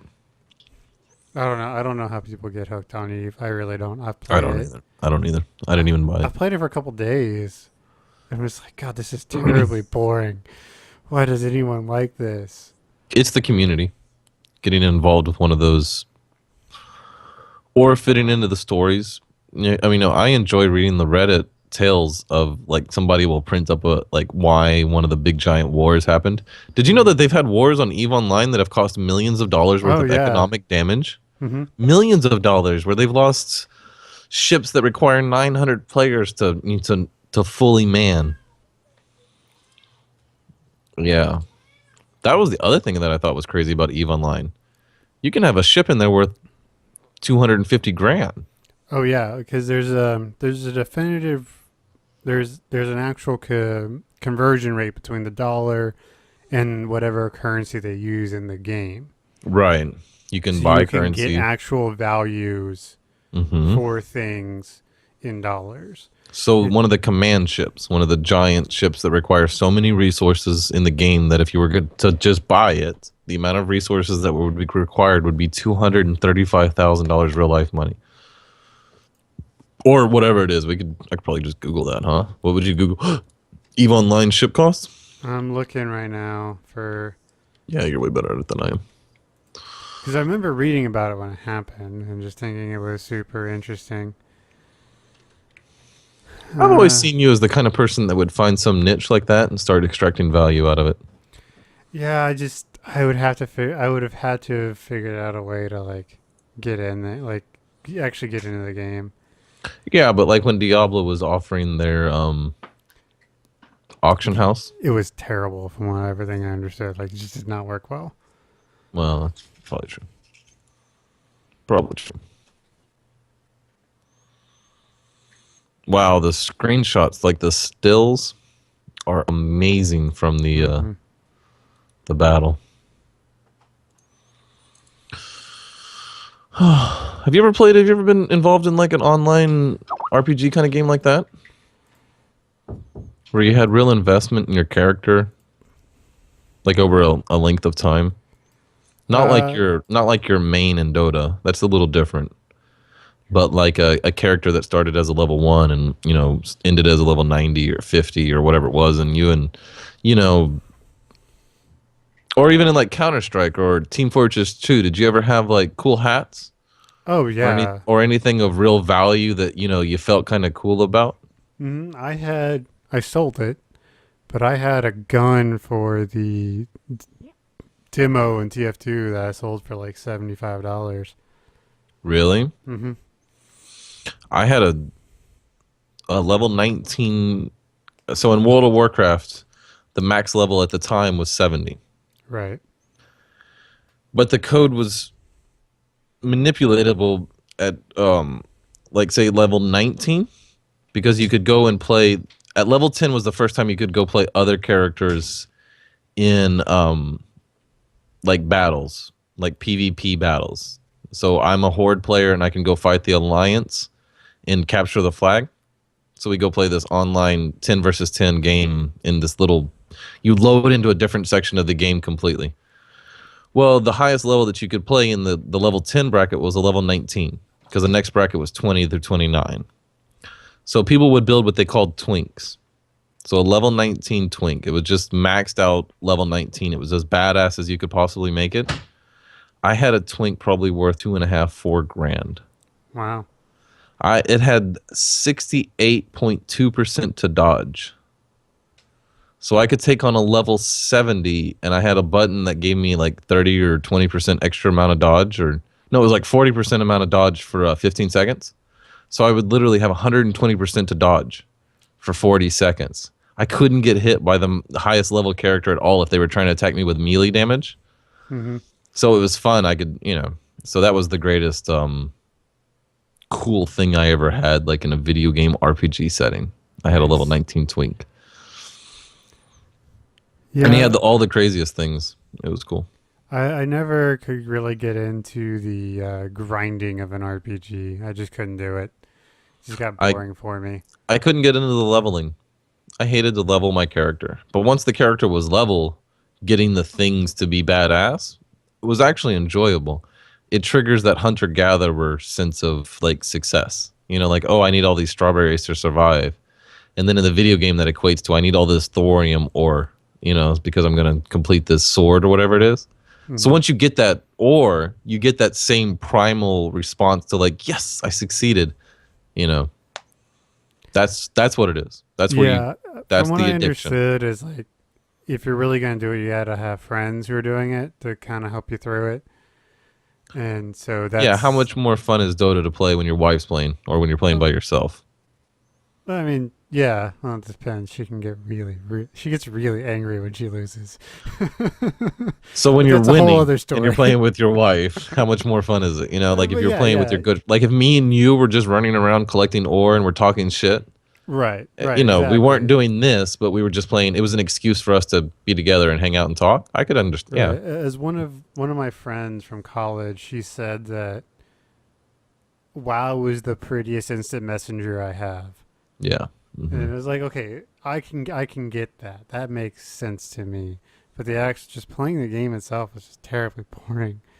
Like, and I No, not once you tried. get to the high level. Once you go into the high level and you're having to work like they had like 10 man and 40 man or 20 man dungeons where you have to go in and work as a team as 20 men Mm, or women, whatever. Fuck, I'm not being, sexist or whatever. But you just 20 go in and work persons. as a team, and you have to fight bosses, and you have to fight through these mobs, and it takes coordinated teamwork. And I don't mean just kind of a little bit, but really specific, really on point, coordinated teamwork. And when 20 or 10 people work perfectly, like where you have to trust this guy to do his job or everybody dies and he does his job and you do yours, and there's things that you have to do that are very like high pressure, like I got to get it done, I got to get it done, I got to get it done now, I got to dispel this guy, and you succeed, that feeling of success is just like, oh, yeah. You'll talk for an hour afterwards about how excited you are. You know all those people that you see running around and just jumping around in the city? Those are successful people. They just did something cool and they're just too excited to stop moving around. The one RPG I was like, I might be able to get into this was The Crew. It's a Oh, racing the car game. RPG. Yeah. Yeah. It's Yeah, I like, saw that. I like racing games. It does look fun. I need to pull Grid out. I haven't played that in a while. I am going to get into iRacing, and I think you should get into it with me. What is iRacing? It is it's the best online racing simulation. And the way they keep it awesome is that it's a $9 a month subscription game. Okay. And the way it works is there's 50 to 60,000 people that are active members that pay, Mm-hmm. and they do series. So we could join like the Miata Club series, and we would have to Ah, race each week, and we would get points, and and it is probably the most realistic simulation game out there. I'll have to That check it out. incorporates everything. Mm-hmm. If you're ever interested in being a professional race car driver, this is where you start, pretty much. Unless you were fortunate enough to have a parent that was going to put you in go-karts when you were 6 and move you through the actual The race car ranks. field. Mm-hmm. But you can potentially gather all the basics you need to be a low-level professional race car driver. Or if you want, there are people in iRacing that are successful enough that they make money racing in iRacing. Nice. Like Like professionally? there is a professional iRacing series. Yeah. Oh, that's awesome.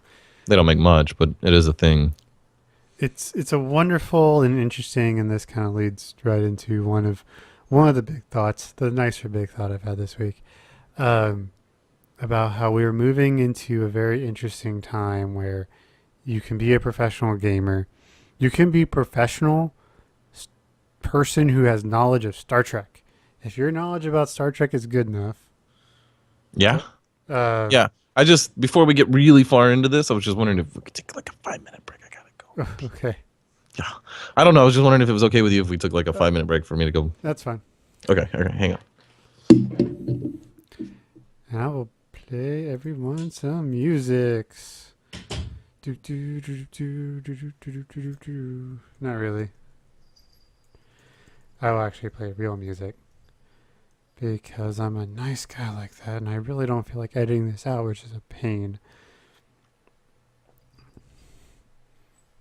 Maybe I should probably actually try the YouTube editor. It might be easier, but I don't have a lot of time to handle these videos, so I do the best I can to not have to edit them because my computer is old, and yeah, it's just not good.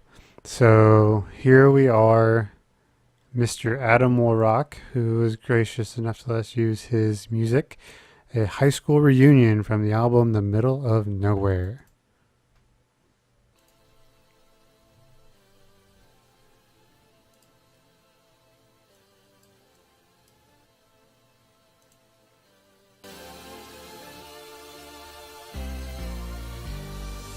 I never went to my high school reunion. Ain't nothing I could tell them. Ain't nothing I could do with them. Ain't nothing I could be. No symbol martyr, just me. Never knew me at all. So tell me, who am I supposed to be when I do it like this? I never went to my high school reunion. Ain't nothing I could tell them. Ain't nothing I could do with them. Ain't nothing I could be. No symbol martyr, just me. Never knew me at all. So tell me, who am I supposed to be when I do it like this? Yeah. Took a bit just to let it all soak in. Born in the 80s, raised in the 90s. Little skater punk with the rap skills making his way around the pulpit. And the Southern Baptists would say that music was the devil and I let it go to my head. Used to fall asleep with my Discman spinning around with the headphones spilling from my bed. Instead, high school for me, I was scared just to let the other kids really see everything I wanted to be. So I hit that lost in the west side of Tennessee. In a southern white culture that still thrives. A little Asian kid just tried to stay alive. And I grew up pissed at the world. Now I put that shit inside of every MP3. Digitally, they didn't know that they were fixing to see the little kid in me, that he was Asian to be the illest MC ever to be. And so I started making music so relevantly, and so inevitably ignoring what everyone was telling to me. And I competitively just started wrecking the scene. And now people that I knew what way back then all lie. What's up, Eugene? Hope it's at 'em now, and I'm goddamn proud of this thing that I made straight up from the ground. If you didn't know it then you know it now. I'm running with a different kind of crowd than when I started out. Instead, just talking about the things that come out whenever the mic is pointed at my mouth. And I'm gonna say it loud. Sorry about that. Nah, man, just the rap Alright. from way down south. Anyway, Never went to that leads us into the next big thought. Yeah. Ain't I'm sorry, nothing keep I going. could tell 'em. Ain't nothing I could do with them. Ain't nothing I could be. No symbol Okay, it looks like we are all back. Got right buttons, yay. It's giving our audience a taste of during the break. Nice. Yes, some Adam Warrock. Nice. Hope they enjoyed it. I did too.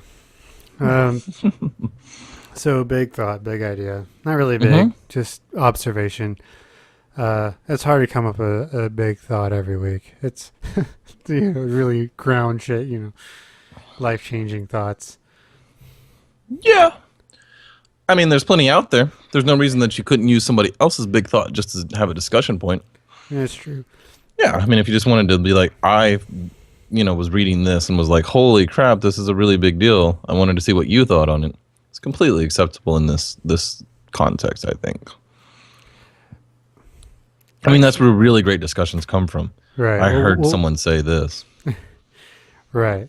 Well, since we did have a break and it's kind of a nice break, I'm going to go to the deeper of the two, the one that just really made me angry. And I'm just going to come out and say it because a lot of people, I think, may or may not disagree. But hitting a woman is worse than being a racist. There you go.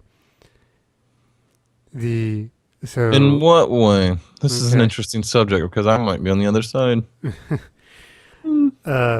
So the University of Oklahoma, which full disclosure, I hate with a just unbridled passion. One of their fraternities, s1e8, had this really racist chant. They were basically saying nigger all the time, and so all their football players. I don't know. Wait, slow down. Don't gloss over that part. Uh-huh. What did they say? I would have to. Pull How up- bad was it? I would have to pull up the video again. I mean, I didn't think it was. I mean, Was it like the Jeremy Clarkson, any mini mighty mo catch it by the toe? I have heard that all over the South for a long time. That's not that big a deal. I mean, it is a big deal, but it's not as big a deal as like a KKK rally song of some sort. I don't. It was How close? What was the spectrum? I didn't bad find it was all it? that offensive, but I'm also white, so I'd say like a 6 if we're talking 1 to 10 offensive scale. But And it's we live in a also- society where that a one's too much. So that's the issue. maybe, but Anyway, no, keep going. I'm getting there. I'm trying to Right? Yeah. Just go ahead and keep going. And so the football players, the head coach of the Oklahoma Sooner football team, they've made videos and You're mortal enemies. moral enemies, but that's beside the point at this point. Let's just be clear about that. Oh, it is? Okay. They they put all these videos, silent protests, like we're not going to play unless you kick these guys out of school, Okay. et cetera, et cetera. And the reason, and this is where this kind of came out, is currently on the roster, and one of the people protesting has been tried, found guilty, and they have video of him breaking his girlfriend's jaw with a right Wow. hook. And A so la who that guy? What was that guy that what was that guy that recently did that? Jerry Rice. Jerry Rice. I was gonna say Stephen Rice, but I was like, that's not right. No. That's too And white. so, I mean, full Jerry. on breaking his girlfriend's jaw. And he's on the football team. And the coach isn't saying a word about that. And, you know, he hurt. I mean, it's bad enough that he broke anyone's jaw, but, you know, especially a woman who wasn't trying to fight him, you know. So as long as your racism doesn't hurt someone else, you just want to hate somebody because they're a different color, it's not as bad as hitting someone, and especially not as bad as hitting a woman. I think you should have the right. You should be completely allowed to hate somebody if you want. Oh, you do have the right. But your And- right to hate somebody stops as soon as your fist comes in contact with their face. Exactly. And so That's it's just, when your right stops. and And that's when my rights begin. Right? I mean, isn't Right. that how we define that? Mm-hmm. I mean, in a real just kind of black and white world, you know, you can throw the punch until it hits me. And then once it hits me, it's, you know, you're invading my rights, my territory, my space, my sovereignty, really. And I think doing something illegal like hitting your girlfriend and breaking her jaw is a lot worse than doing something that's legal. Right. I mean, if society has such an issue with it, they need to go to jail. But you're talking to a guy who hasn't even listened to the video. I have no idea what they said. And I don't know how bad it is. You know, I don't know what it was. But I know that there's a lot of traditional songs that, if listened to carefully, are not good. No. They don't promote the right things. And I don't know if it was a frat party's kind of type of battle song. I mean, I don't understand how the entire frat was singing it. You know, some type of Right, song like that's that what I has to be think pretty From traditional. what I understand, it is a very traditional for that fraternity song. Well, okay. I mean, right. So But that's you can almost divorce the actual situation from what I'm just actually saying. Is even if I go up to anyone and call them a nigger or spink or wetback or spick or whatever. hook nose or what? Yeah, sure. We got a bunch of them. that's not nearly as bad as me hitting a woman. You know, that's just not nearly as bad. It's not that Okay. bad. So And that's I fine. I mean, I don't hate anyone unless they deserve it. But, you know, I'm no racist. But it would be better for me to be a racist and not hit a woman than for me to not be racist and hit a woman. Is that what really? If that's what you're saying, Mm-hmm. I think everybody that's listening is going to agree. Okay. Right? I'd rather be called a cracker. Well, I'm a white person, but if I was a black guy, I'd rather be called a nigger than I would for you to not call me a nigger and hit me in the face. Like, Right. this is like, even if you really want to boil it down to way more than just a girl or a guy, whatever, right? Mhm. You know, call me what you want before you hit me, right? That's fine. But are what we're discussing here about Oklahoma quite that? Well, Because what we're talking about is an individual hitting his girlfriend and breaking her jaw, right. or a group which is that represents the school in a way, Well, right. in a more public forum, Well, it was. chancing this. It wasn't really a public forum. It was just a cell phone video that got uploaded from some kegger they were having. Unfortunately, we live in the time of the internet. Right. Things are becoming But more the and more thing is, public. The thing that This is really representation of the growing pains of the loss of privacy. right. But the thing is you have, like, especially the head football coach, who is the highest paid state employee. He makes almost $4 million a year. Oh, that's pretty good money. And he is decrying this while allowing a woman beater to stay on his football team. Because, you know what, those frat guys, they're not going to impact his job one little bit. He loses a star player. Right. And, you know, it's something I will give a shout out to the Oklahoma State head coach, Mike Gundy, is so last year in Bedlam, which is our big, you know, annual rivalry game between OU and OSU, Tyreek Hill, who was the fastest guy in football, he breaks a 92-yard punt return to send us into overtime. We were 3 or 4 touchdown underdog. We should have just gotten rolled. We go into overtime. We win in overtime, right? So this is Saturday. Tuesday, Tyreek Hill gets arrested for domestic abuse of his girlfriend. By Thursday night, he's off the team and out of OSU completely. And I was just like, so when you have those two levels, it just filled me with such rage when I heard about it. I'm like, really, really, Stoops? Like, he's one of those guys I want to like. Like, the Oklahoma head coach, he seems like a really nice guy. He does a lot of good things for community, but it's so hypocritical. And he's just a terrible, that to me makes him a terrible person. That he's willing to keep someone like that on his football team. And then also, you either got to keep your mouth shut or, be stand up both ways. I agree with you completely. I don't understand. But I don't know. I think it's an interesting thing because we're talking about a group of people that are semi-representing the schools, but it was just a video that was uploaded off a cell phone. It's a song sang by tradition. It was kind of semi-private. It was at a party. Yeah, I'm gonna agree with you.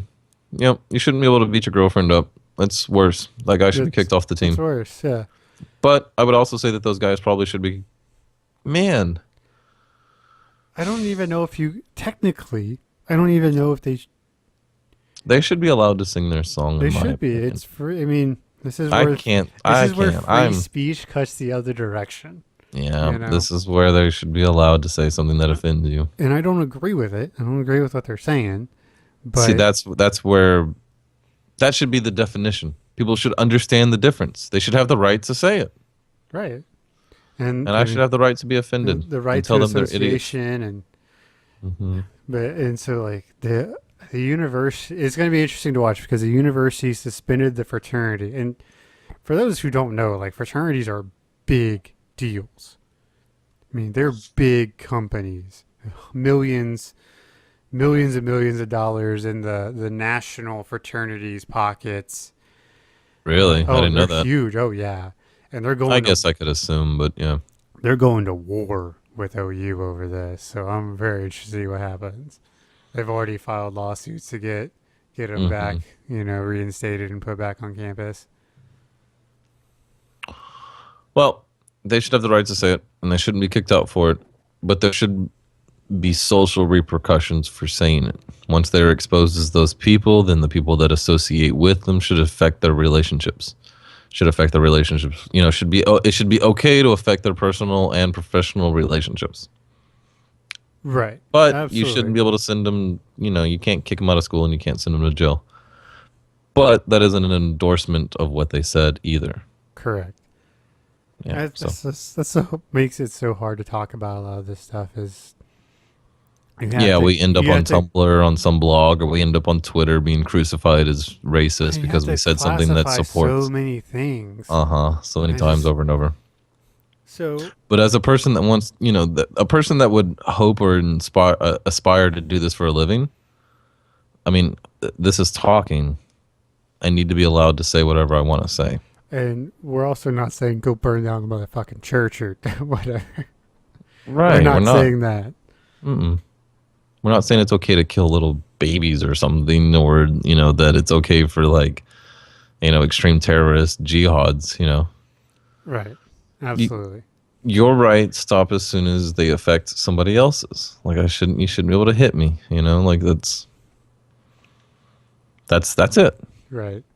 And when they do, I should have the right to defend mine. Absolutely. It's actually fairly simple. At least it feels that way. At least it feels that way. It never is that simple, sadly. Yeah, everything's fun on the internet. Easy on the internet. Yeah. I don't know if race and race relations is something we want to get on right now, but it'll be an interesting discussion at some point because I don't know. I don't know if I have a lot of opinions, but I do have opinions I think would be fun to talk about. Oh yeah, well I am not worried about what people think of me as a racist. I do have interesting opinions, but they're more generalized than just race. But yeah, if you ever want to, sure we can talk about them. Like the thing, but I will. I feel like I feel like race relations have gotten worse. Actually, I'm pretty sure they've gotten a lot worse. Cause like Since when? since like when I was a kid. Cause like when Mm, I growing up, one of my favorite, you know, on-screen dads was from Family Matters. I loved. right, but we are the generation of the not racist generation. Yeah, maybe. I mean, It's our parents. I don't know. It seems to be weird, but it seems like my great grandparents weren't that bad, but my grandparents were worse. And then,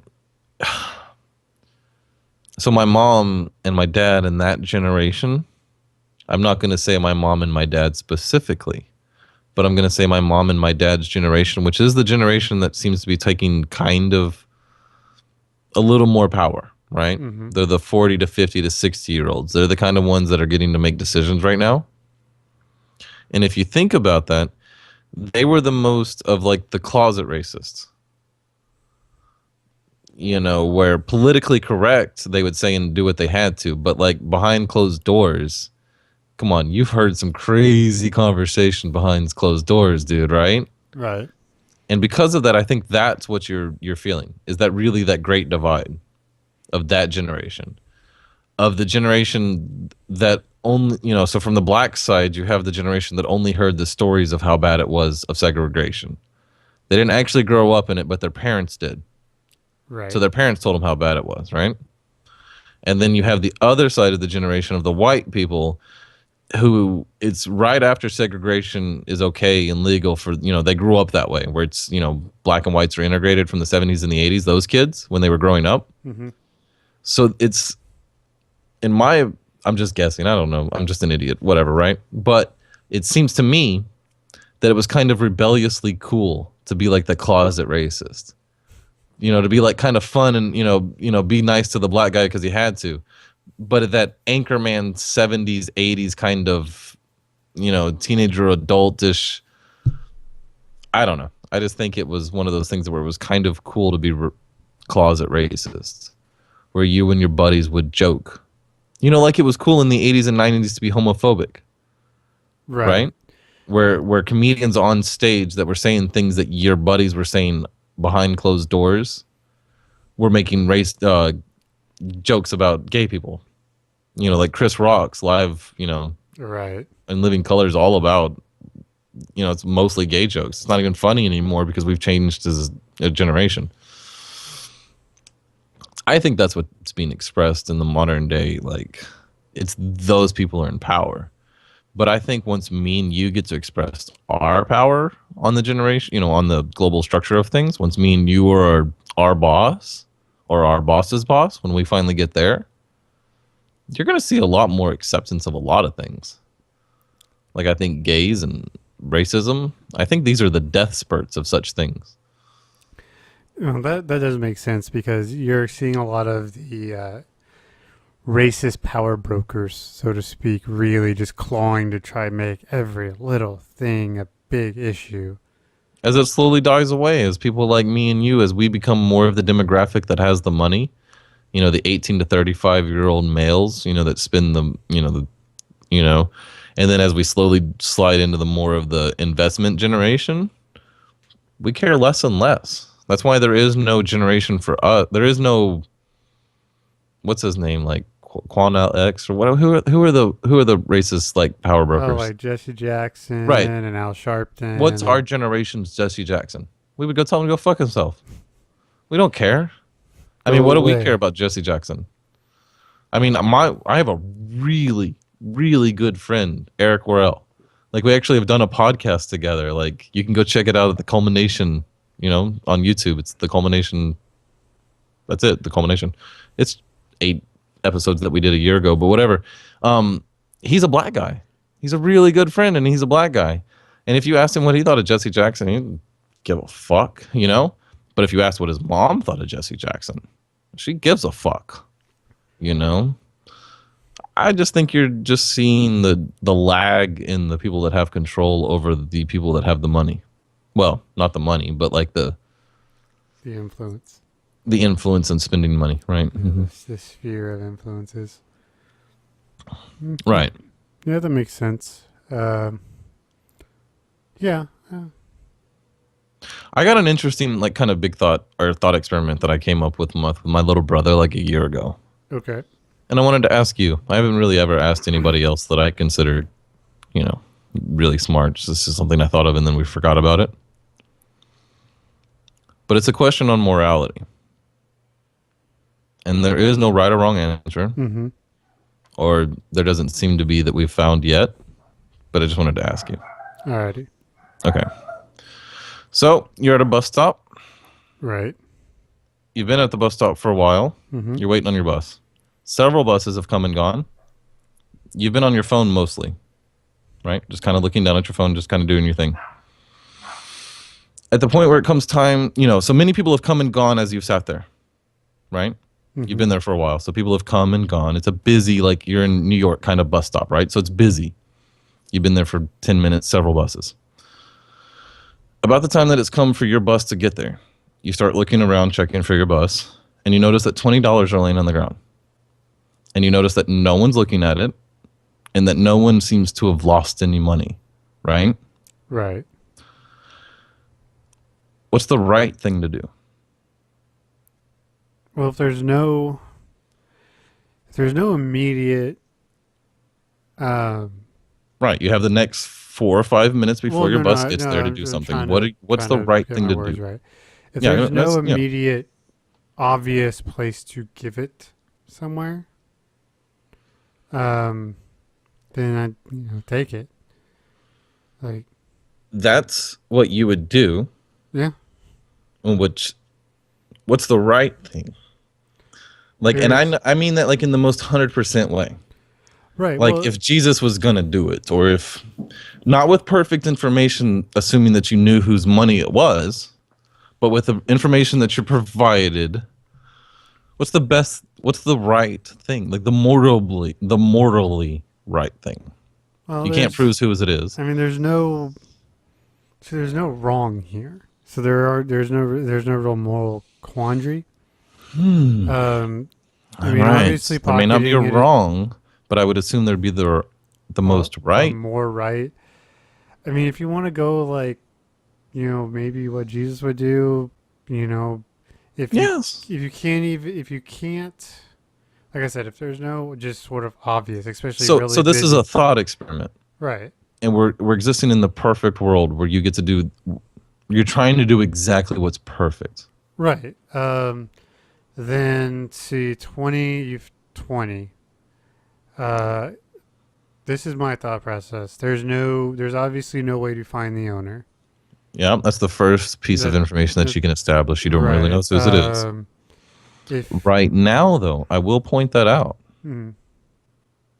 My brother's first response was to put his foot on it and to wait. He thought that was more of a right thing to do than just picking it up. All right, just slide your foot on it.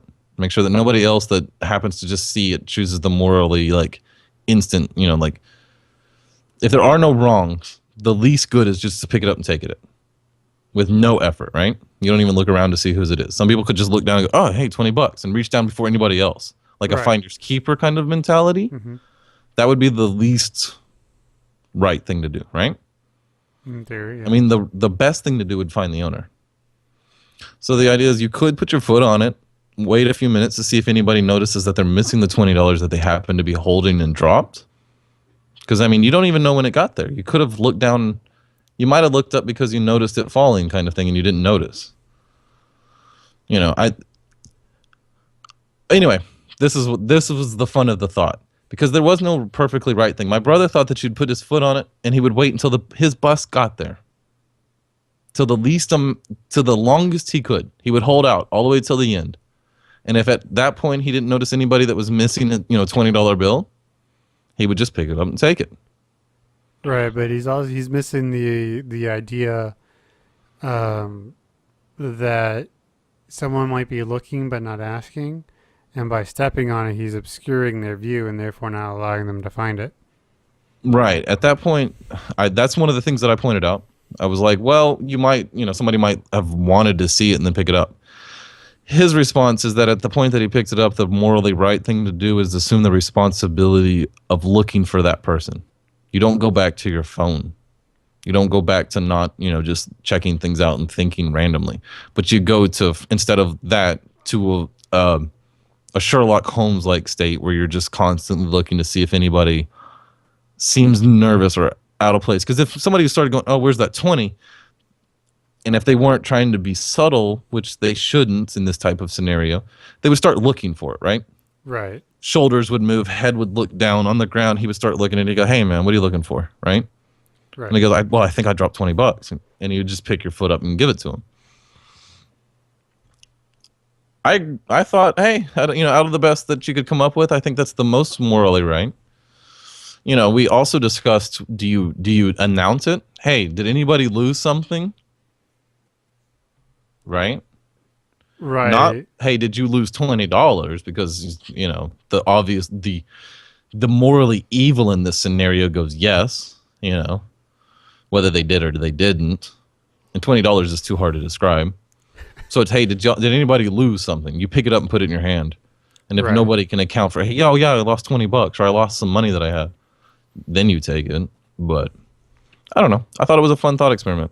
Mm-hmm. There's no right or wrong. There's nothing bad. There's also you can take it, but you don't use it for you. You give it to someone who needs it, and so good is done with that money regardless.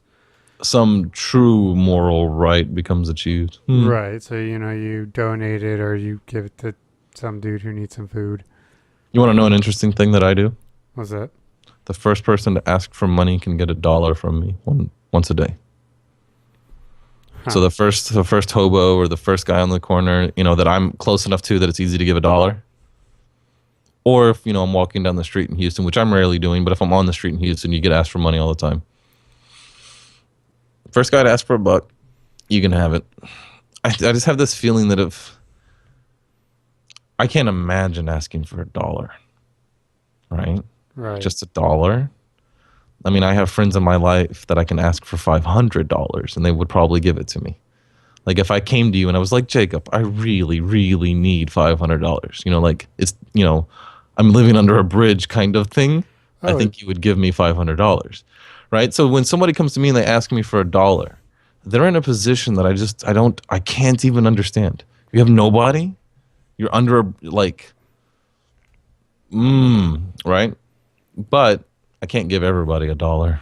So I figured out the thing that made me feel the best was just to give one person $1, once a day. The most that could cost me a year is $365. That's not too bad. It's not too bad. And I feel better about giving $365 or that amount of money and a little bit of money to something else that I care about than giving like 10% of my income to just some random church. Did you hear about that guy, that evangelist that was on his TV show on TV? Is that televangelist that was asking for money for a $65 million private jet because God told him that he needed to go around and evangelize quickly?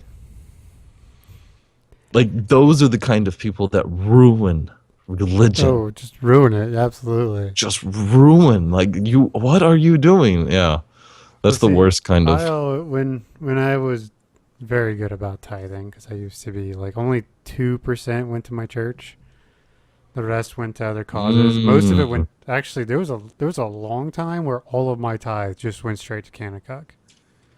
Really? I donated to Kanakuk because I believe that what they do is wonderful, and for the most part, they do it very, very well, and they made such a big impact on my life that I wanted to get back something,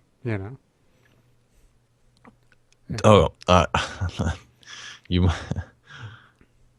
yeah. Man, yeah, Kanakuk.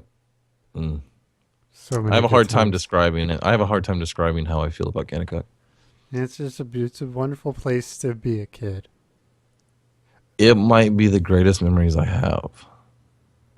Some of them are definitely for me. There's some of them.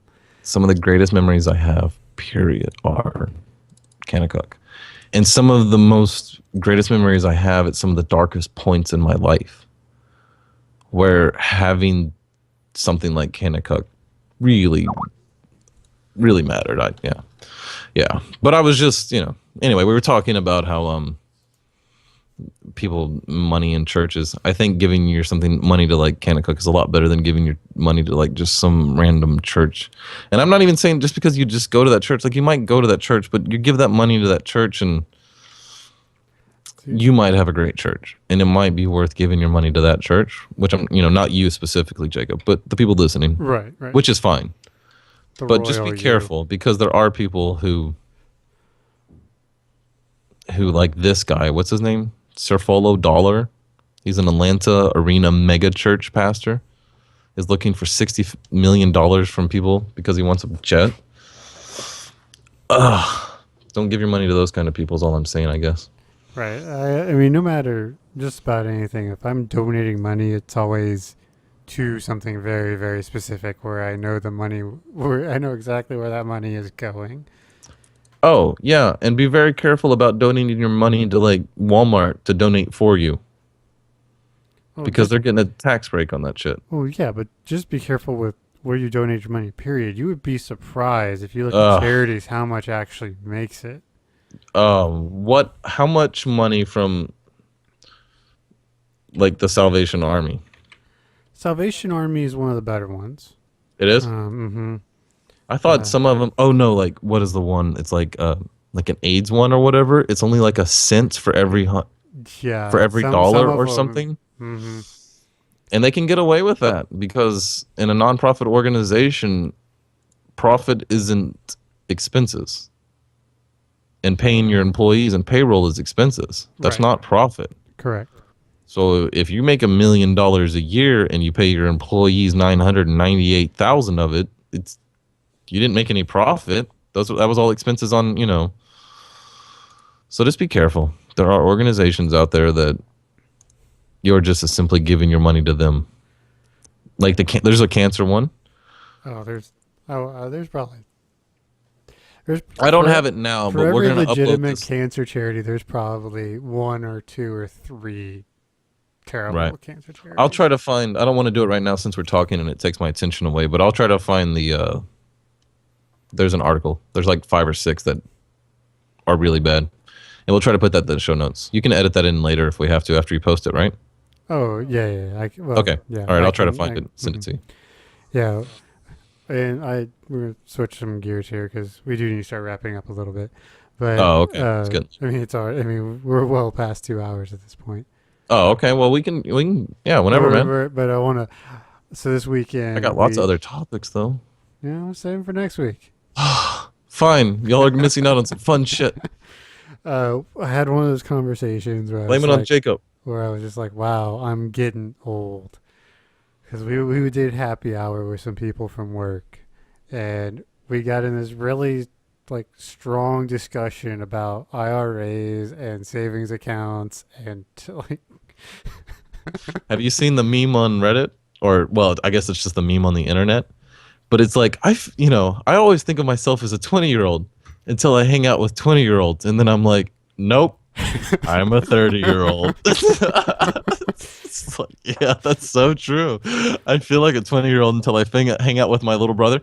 And my little brother, because he's my little brother, I can hang out with him. We're great friends. I truly love my little brother. But if I hang out with my little brother and his friends, I quickly feel like a 30-year-old. Yeah, quickly. Yeah, me and you talk about buying property. We talk about investing in stock markets and bitcoins. Like we don't. We no longer talk about Tony Hawk combos and Call of Duty. Because one of the guys we went with, he's from India. He's talking about how their interest rates on savings accounts is 9%. Wow, how can the banks guarantee 9%? Is it government? I don't know how. It just money like isn't 9% like a really successful hedge fund here in America? Oh, that's beyond good. It's one of those things where I'm like Monday, I'm going to start researching this and start putting money into it if I can. Like that is it's a risk-free rate. No, that's not right. There's something. Well, it must be you must be an Indian resident or something. Maybe, it must be some type they offer to the Indian residents or something. But our interest rates are based off the Fed, right? Because you're not discovering something new that you're going to be able to make a bunch of money off that these other millionaires can't have already exploited and brought the margins down. Like, Right. isn't that the way the Well, free markets no. work? Right, but this is a little different. Interest rates are done by the Fed, right? Okay, just follow me. They're done by the Fed. Currently, our interest Mhm. rate, which is interest between banks, Zero. is 0%. I have a really. Let's, we got to And wrap so this up, interest and I don't rate- want to talk about that. Interest Just rates save that for another time. in India must be 10, 12%. That's what it means. Is the interest rates, the central bank interest So rates? are they there getting money? Are they potentially getting money flooded in from out? Maybe it's not secured. maybe? Be careful. Oh yeah. Sounds- Oh no. Things no, like that are way too good to be true, man. You know, you can get pretty good on return on investment on Magic cards. I've heard that. Yeah, you can get about 10% to 12% a year on Magic stock, Interesting. but it has the potential to go to zero. Well, right. It's a unsecured asset. It's a weird thing though, because it's pretty stable, right? Over the last 20 years, you've seen a 10 to 11% increase per year on the value of the true staples. Right. Well, what it probably is like the 10 to 12% is most of the cards hold even or drop, but there's one or two or three that gain Well, it's only hundreds of over percentage. it's only over 9 cards. Really? Yeah. So there's 9 cards. Yeah, it's called the Power 9. So it's then pretty never to much be one of reprinted. those things that Well, just about there's- everyone has. I say that I say that, but I'm wrong. There's 9 cards plus the lands. Plus the lands.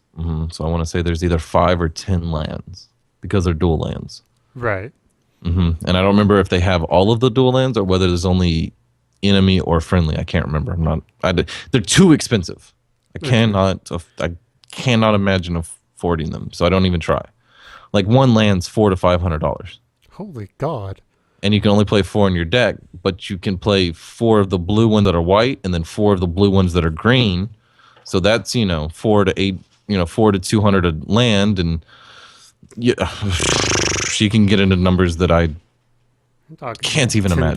$10,000 magic deck. You can have $10,000 to $20,000 Magic decks that if you really want to enjoy Legacy Magic, that's what you need. Wow. Well, I said that wrong because to really enjoy Legacy Magic could cost you as little as $40 to really have a deck that you could go in there and enjoy and play Legacy Magic.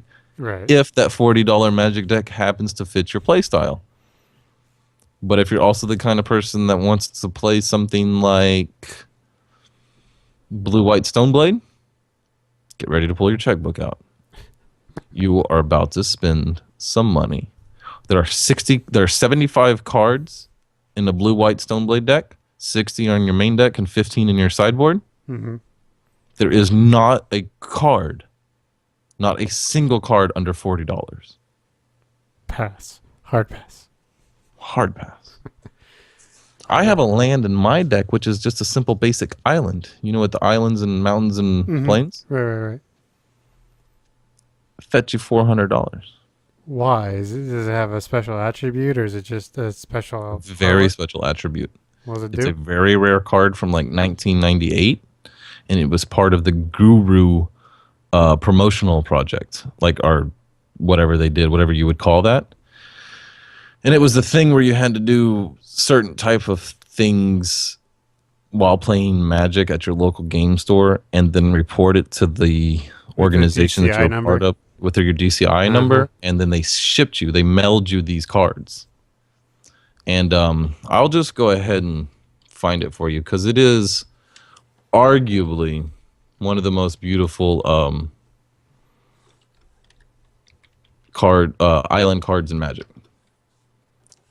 And it also happens to be one of the rarest basic lands in Magic because they only, a certain amount of people only got this or whatever you would call it, right? Right. And so they mailed them to you, and a lot of people got them mailed and lost them in, over time or whatever. But it's called a Guru Island. And it's the only card that the symbol, which is right below the artwork to the right before the artwork for what it is, like it has a blue little drop that says, island, you'll notice that there's this little eyeball that's made out of bronze. Right. It's actually melted metal bronze and, like laid in the card and stuff, or copper. It's beautiful. But it's just a land. It just plays as one land. It does the exact same thing that you can go to your local game shop and just grab 200 and walk out, and nobody would even notice or care. Right. Like for free. Like you could just literally, I guarantee almost any place that plays Magic, just walk up and grab 50 blue islands and walk away, and nobody's even going to say, hey man, what are you doing? They don't even care. They're going to be like, thank you for clearing space. Thank you for taking some of the, yeah. Mm-hmm. They give them away free every night, so all the time. Mm-hmm. Wow. Yeah, I'm trying to find you the value of it. Yeah, here we go. Well, it's got a price tag. I clicked through it. It's got a price tag of $300. $300. My brother gave it to me as a gift. He bought it for $190, and it's already gone up. It's almost already done since he bought it. Yeah, about 4 years ago. That's cool. Mm-hmm. Yeah, next I need to go back through my Magic cards and refamiliarize myself with my decks. Haven't played in a while. We should start playing. Yeah. Maybe Magic Online 2016 will come out on Steam or something, and we can start playing there. That'd be fun. Get it at the same time and enjoy it. Mm-hmm. Well, are we getting close, or do you got something else? No, I think I'm about done. It's past, okay, man. It's a little bit past midnight here. It's going to take me a little while to get everything done. Well, so you can post it tomorrow. Don't stress. Oh, yeah. I mean, I might as well start posting because it does takes a long ass time to upload. To YouTube or to YouTube? Podbean. Yeah, it'll be all right. Yeah. Well, thanks. It's kind of a meandering finish here, but we made it. Hey, tell everybody what the email and the Twitter is. Of course, 42 podcast, FORTY 2, the numeral 2, podcast at gmail.com, and it's at 42 podcast on Twitter. Mm-hmm. Or just punch in 42 podcast on YouTube, and we will be there. We have our Let's Plays that are up there. I have a couple more I need to upload. I haven't done that yet, but yeah, we have some Dota Let's Plays. If anyone wants to see a game, want to watch me or Ryan play a game, or both of us play a game, we'll definitely send an email or hit us up on Twitter. Something, absolutely, anything. Jacob runs the email mainly, and I run the Twitter. Ryan does, I guess. That's weird to say, but if you just want to get information to us as in general, either one works. Yeah, email goes. There's lots of communication between us. Email goes right to my phone, so I won't miss it by too much. Twitter also goes to my phone, but it doesn't give me a notification sound, so don't try to blow my phone up. Did you hear what happened to Joe Rogan when he accidentally gave out this? I know we're done, but did you hear what happened when Joe Rogan accidentally gave his phone number out on a podcast that 4.5 million people listen to? I had to get a new phone. It melted. It just vibrated. He said for about 13 minutes, it just vibrated. And it just got really hot until it turned off and died and turned back on. He had to get a new phone number. Not a new phone, a new number. That's awesome. That's awesome. Well, ladies and gentlemen. then if anybody's on the Joe Rogan podcast and they tell them that he happens to that you get live tweets and that it notifies, people will blow their phones up on the podcast. I'd like to get there one day. One day. Well, yeah. From all of us here at 42, we'd like to thank everyone for listening. And please let us know. Contact us. We'd love to hear from you. Have a good night, one and all. Or good morning, or whatever time you're listening to this. Have whatever time of day that is. Have a good one of that. And right. Good morning, good afternoon, good evening, and good night. Peace out, hombres. And the only thing she was holding was her gun. So she just raised it up and shot him. Right? The gun held 9 bullets, and she hit him 8 times. Wow, that's a good shot. And the judge asked her, "Why did you shoot him 8 times?" And she goes, "Because I ran out of bullets." I was like, that's all I had. I would have just kept shooting. Well, it's one of those things, you can only be so trained as a civilian. You're Right. not used to being in those situations, so you're scared. So yeah, you just keep pulling because you don't want him to come back up. She hit him 8 times. Which I don't know, maybe it wasn't that far, but that seems like she was a pretty accurate shot. The moral of the story is, don't steal girls' purses late at night in Houston. Don't. You might get 8 bullets for your trouble. What kind of gun was it? Do you know? One of those small little girly guns. Okay. But I don't know the story exactly. I'm sure we could Google it, but I don't know what we would Google. But the judge asked her that question or whatever, and then he goes, "All right, you're free to go." She was acquitted of all charges, and was considered self-defense of property or something like that. That's the other thing about Texas. According to this, it looks like it was 6 times. 6 times, and she had 7 bullets or something like that. Yeah. Mm-hmm. And squeeze the trigger. Why did you shoot the man 6 times? The woman replied under oath, because when I pulled the trigger of my pistol the 7th time, it only went click. The woman was acquitted of all charges, and she was back at work at the cafe the next day. Yeah. Oh, that's awesome. We gotta put that in the show notes. Yeah, that's Texas for you. That shit's funny. Yeah, my wife's sister passed her open carry stuff for Texas. Wait, what? Yeah, because you can open carry in Texas now. Where I live, Uh-huh. you can carry like a gun on your hip, like we're out of the Wild West or something? Yeah, you have to open carry. It's pretty intense. Like it's Oh, I see. It's not just, right. No. Like it's more. It's harder to get open than it is concealed. Okay. It's something like 50 holster. Yeah, you have to have a holstered, load a bullet, and shoot in under a certain amount of seconds. And you have to score, and you have 10 shots, and you have to score a 50, or 49, so 5 bullseyes and one off the edge. Oh, wow. Yeah, it's pretty intense. In Oklahoma is open carry, but it's still a little different. It's not designed for people to. Most open carry laws aren't designed for people to actually openly carry a gun. It's designed for people who conceal carry and their gun becomes unconcealed. Because technically, Right. in a lot of states, if it becomes unconcealed, it's a crime. And so it's more to protect them. In what way?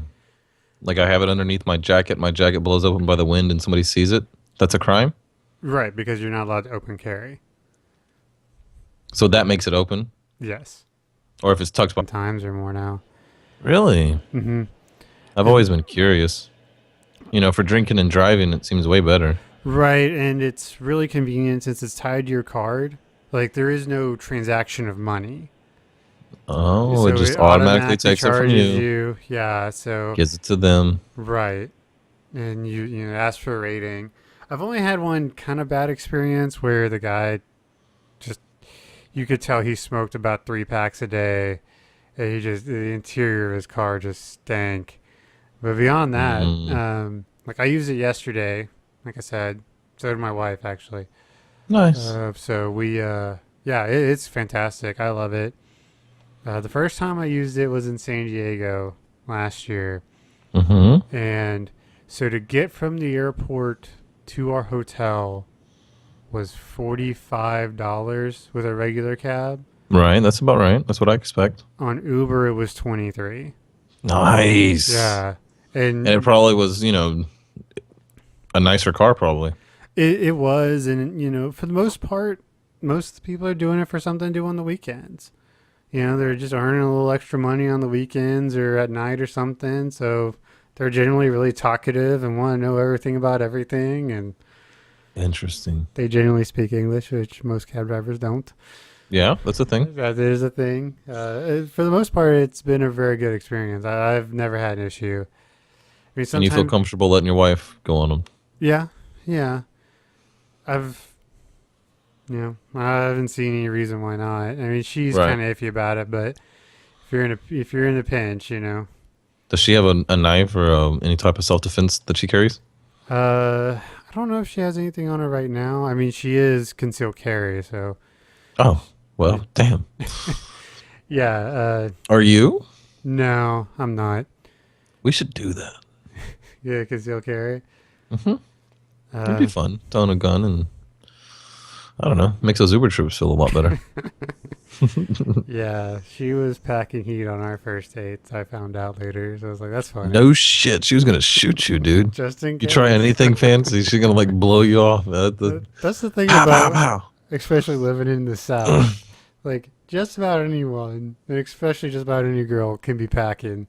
So Oh, that's one of the main reasons. It's one of the main reasons I stay out of road rage situations down here. It's like, I think about a third of these people have a gun in their car right now. There's just hundreds of guns around me as I'm driving down the freeway. what was it? I don't remember Night-night. who. I don't Love remember you. who said it, but someone said an armed Okay, society is a night-night. polite society. Well, it makes sense, right? Because you're always just a little worried that someone's gonna try and shoot you. Did you hear about that lady in Texas that was standing at the bus stop late at night going home? She'd gotten off work as like a bartender or whatever. Mm-hmm. And they get out, the bar closes at 2, but they don't get out of there till like 3. Yeah, for So she had a habit of standing at the bus stop in not the nicest place, nicest part of Houston, but she would stand at a bus stop and she had a concealed carry license or whatever, but she would put her hand in her purse and hold onto her gun and then, hold her purse in her up here, kind of close, kind of hold it up, by her. And a guy ran by and ripped the purse out of her hand and she spun around. And when she spun around, she kind of, was facing him because she kind of stumbled. That's like the different parts of the brain. And if you say something to the whole collective, it kind of activates that part and they send out their little shockwaves to the other, the little parts of the brains that kind of quash it and, shut it down. And you've got these little entities that seem to like float around like anonymous that try to like shut down certain things they don't like. They're like the antiviruses. I mean, not the antiviruses, but like the antibodies, like the white blood cells or they could be the viruses depending on which part of the brain you're looking at, right? right. It's an ecosystem. Yeah, it's cool. It's fun. But it seems to be more of just an ecosystem, but more of like almost like an emergent global consciousness. Yeah. It'd be interesting if you could give the whole internet a vote and see what it did. Like if it was like in control of a robot, like a 3D printer, what would it make?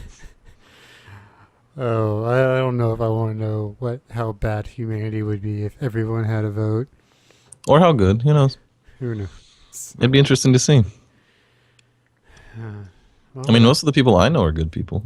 well, yeah, but there's 7 billion of us. I mean, honestly, it probably folds out pretty 50-50 for good people and bad people. And not like bad, I like bet the number's higher for good intent. maybe good intent. I bet the number comes out closer to 50-50 for outcome.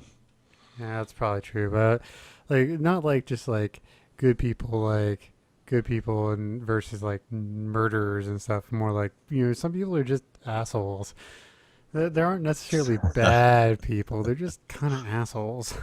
Well, there's a lot of there's a lot of those. Yeah, those are just bad parents. And that's all that is.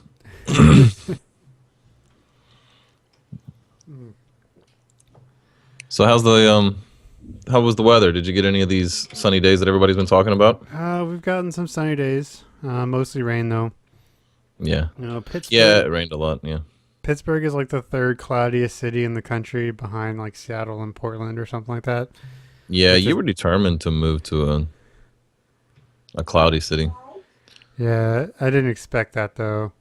You wanted to move to where was the other place you wanted to move to? No, we almost moved to Seattle. Yeah, Seattle. That's the Which one would- where people yeah. Should have been awesome. Except for like the 300 days of clouds. Oh, it's not that bad. It's like 180. Oh, really? Yeah, and it's That's over half though, right? it's right around half. But it's also, especially when we were there, almost every day it was really cloudy and gloomy till about 2 o'clock in the afternoon, and then it just got nice and sunny for the evening. Well, that seems okay. Yeah, and if you ever get the chance to go to Seattle, go to Seattle. It's awesome. It's so much fun. It's like a rainforest kind of up there, right? Real lush. Oh, it's super pretty Yeah, super everywhere. pretty. Mountains. Uh, and Is it cold up there? not bad. Not bad. We went in September and it was hoodies, kind of weather, 50s. That's not bad. Yeah. Your definition of hoodies and my definition of hoodies is a little different, but okay. But yeah, it's especially if you if you're in, like, especially downtown, which is where we were, downtown, uptown. Mm-hmm. If you eat during happy hours.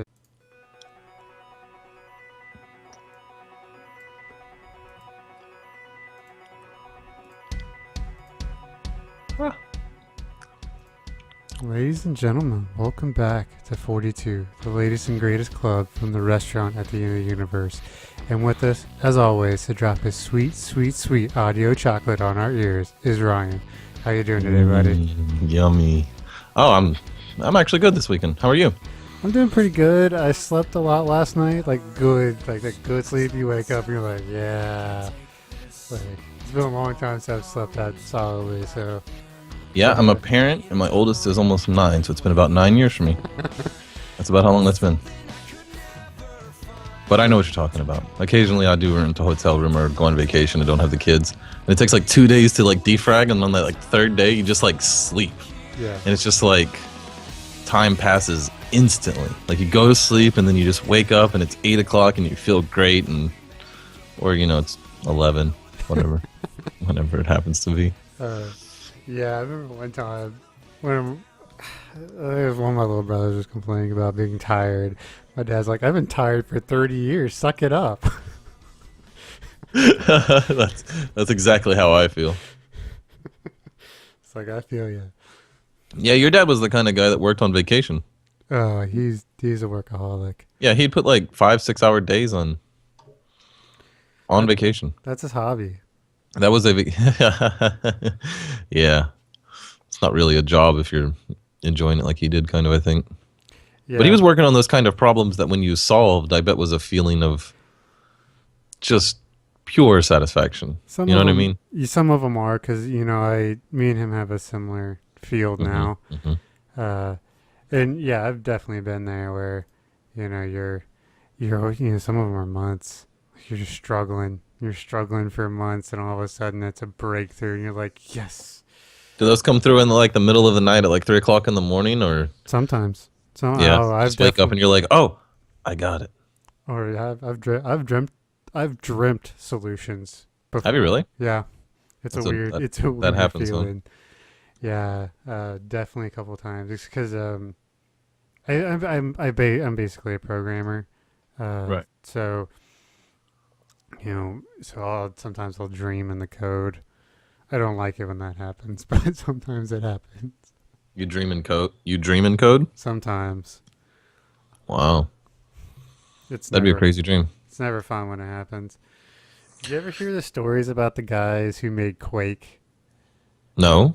Yeah, I can't remember the guy's name. Like the lead programmer for Quake, it was so all encompassing when he was making the first game. He would like see the lines of code like running up his arms, and like would dream in code, and like everywhere he looked was the code for the engine in the game.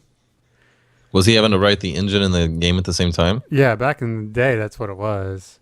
That's crazy. Hmm. That's crazy. Yeah, the internet is like a brain. Each human is like a little brain cell, and the online connections are like the synapses, and you have the different pockets of people that exist, and It's actually really cheap to eat and go out.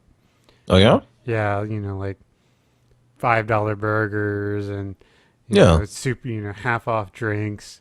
The most interesting place we went was this Mexican sushi fusion restaurant. It was so good. So what do? Just take a tamale and cut it in half and present it like it's a sushi roll? No, They're like, no, it's sushi. It's sushi. You're like, no, it's not. That's just a tamale. I could do.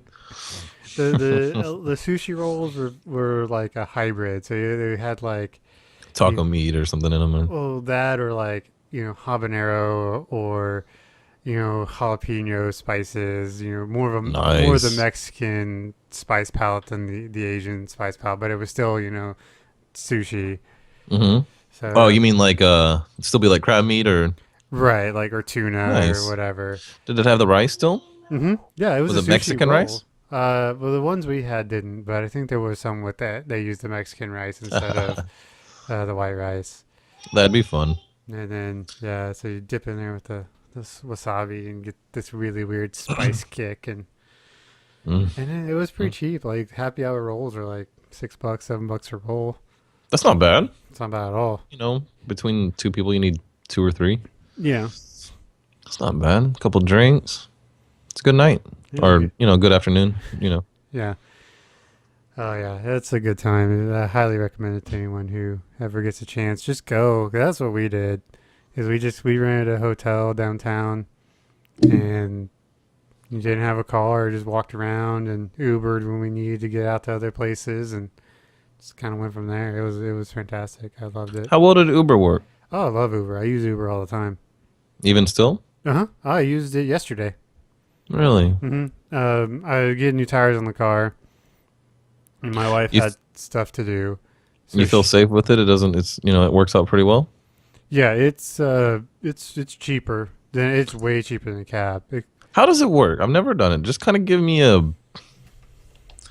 just give me an example of how it happens. You call them, or you. It's an app. Here, I'll bring it up. I'll show it to you. So you got an app on your phone, Uh-huh. and it has. How does it work? Like a map or something? Right, hold on. It's being a little slow, but I'll pull it up and I'll show it to you. It's easier when you see it. Well, there's a lot of people that might listen to this that aren't. gonna Right, see it. right. But I'll explain it to you. See, so it gives you your map and tells you where you are, and it tells you how close the nearest one is.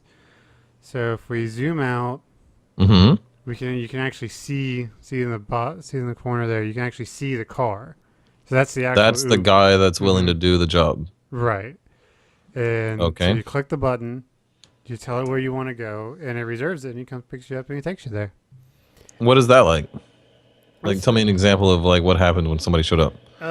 Did you show like up in an '87 IROC Camaro with like smelly interior, or? No, almost every time I've done it, it's been a nicer, newer car. You see a lot of Hondas, a lot of Priuses, a lot of like little like mini SUVs like the CX-7, CX-5 Mazdas, that kind of stuff. Because I probably use Uber 10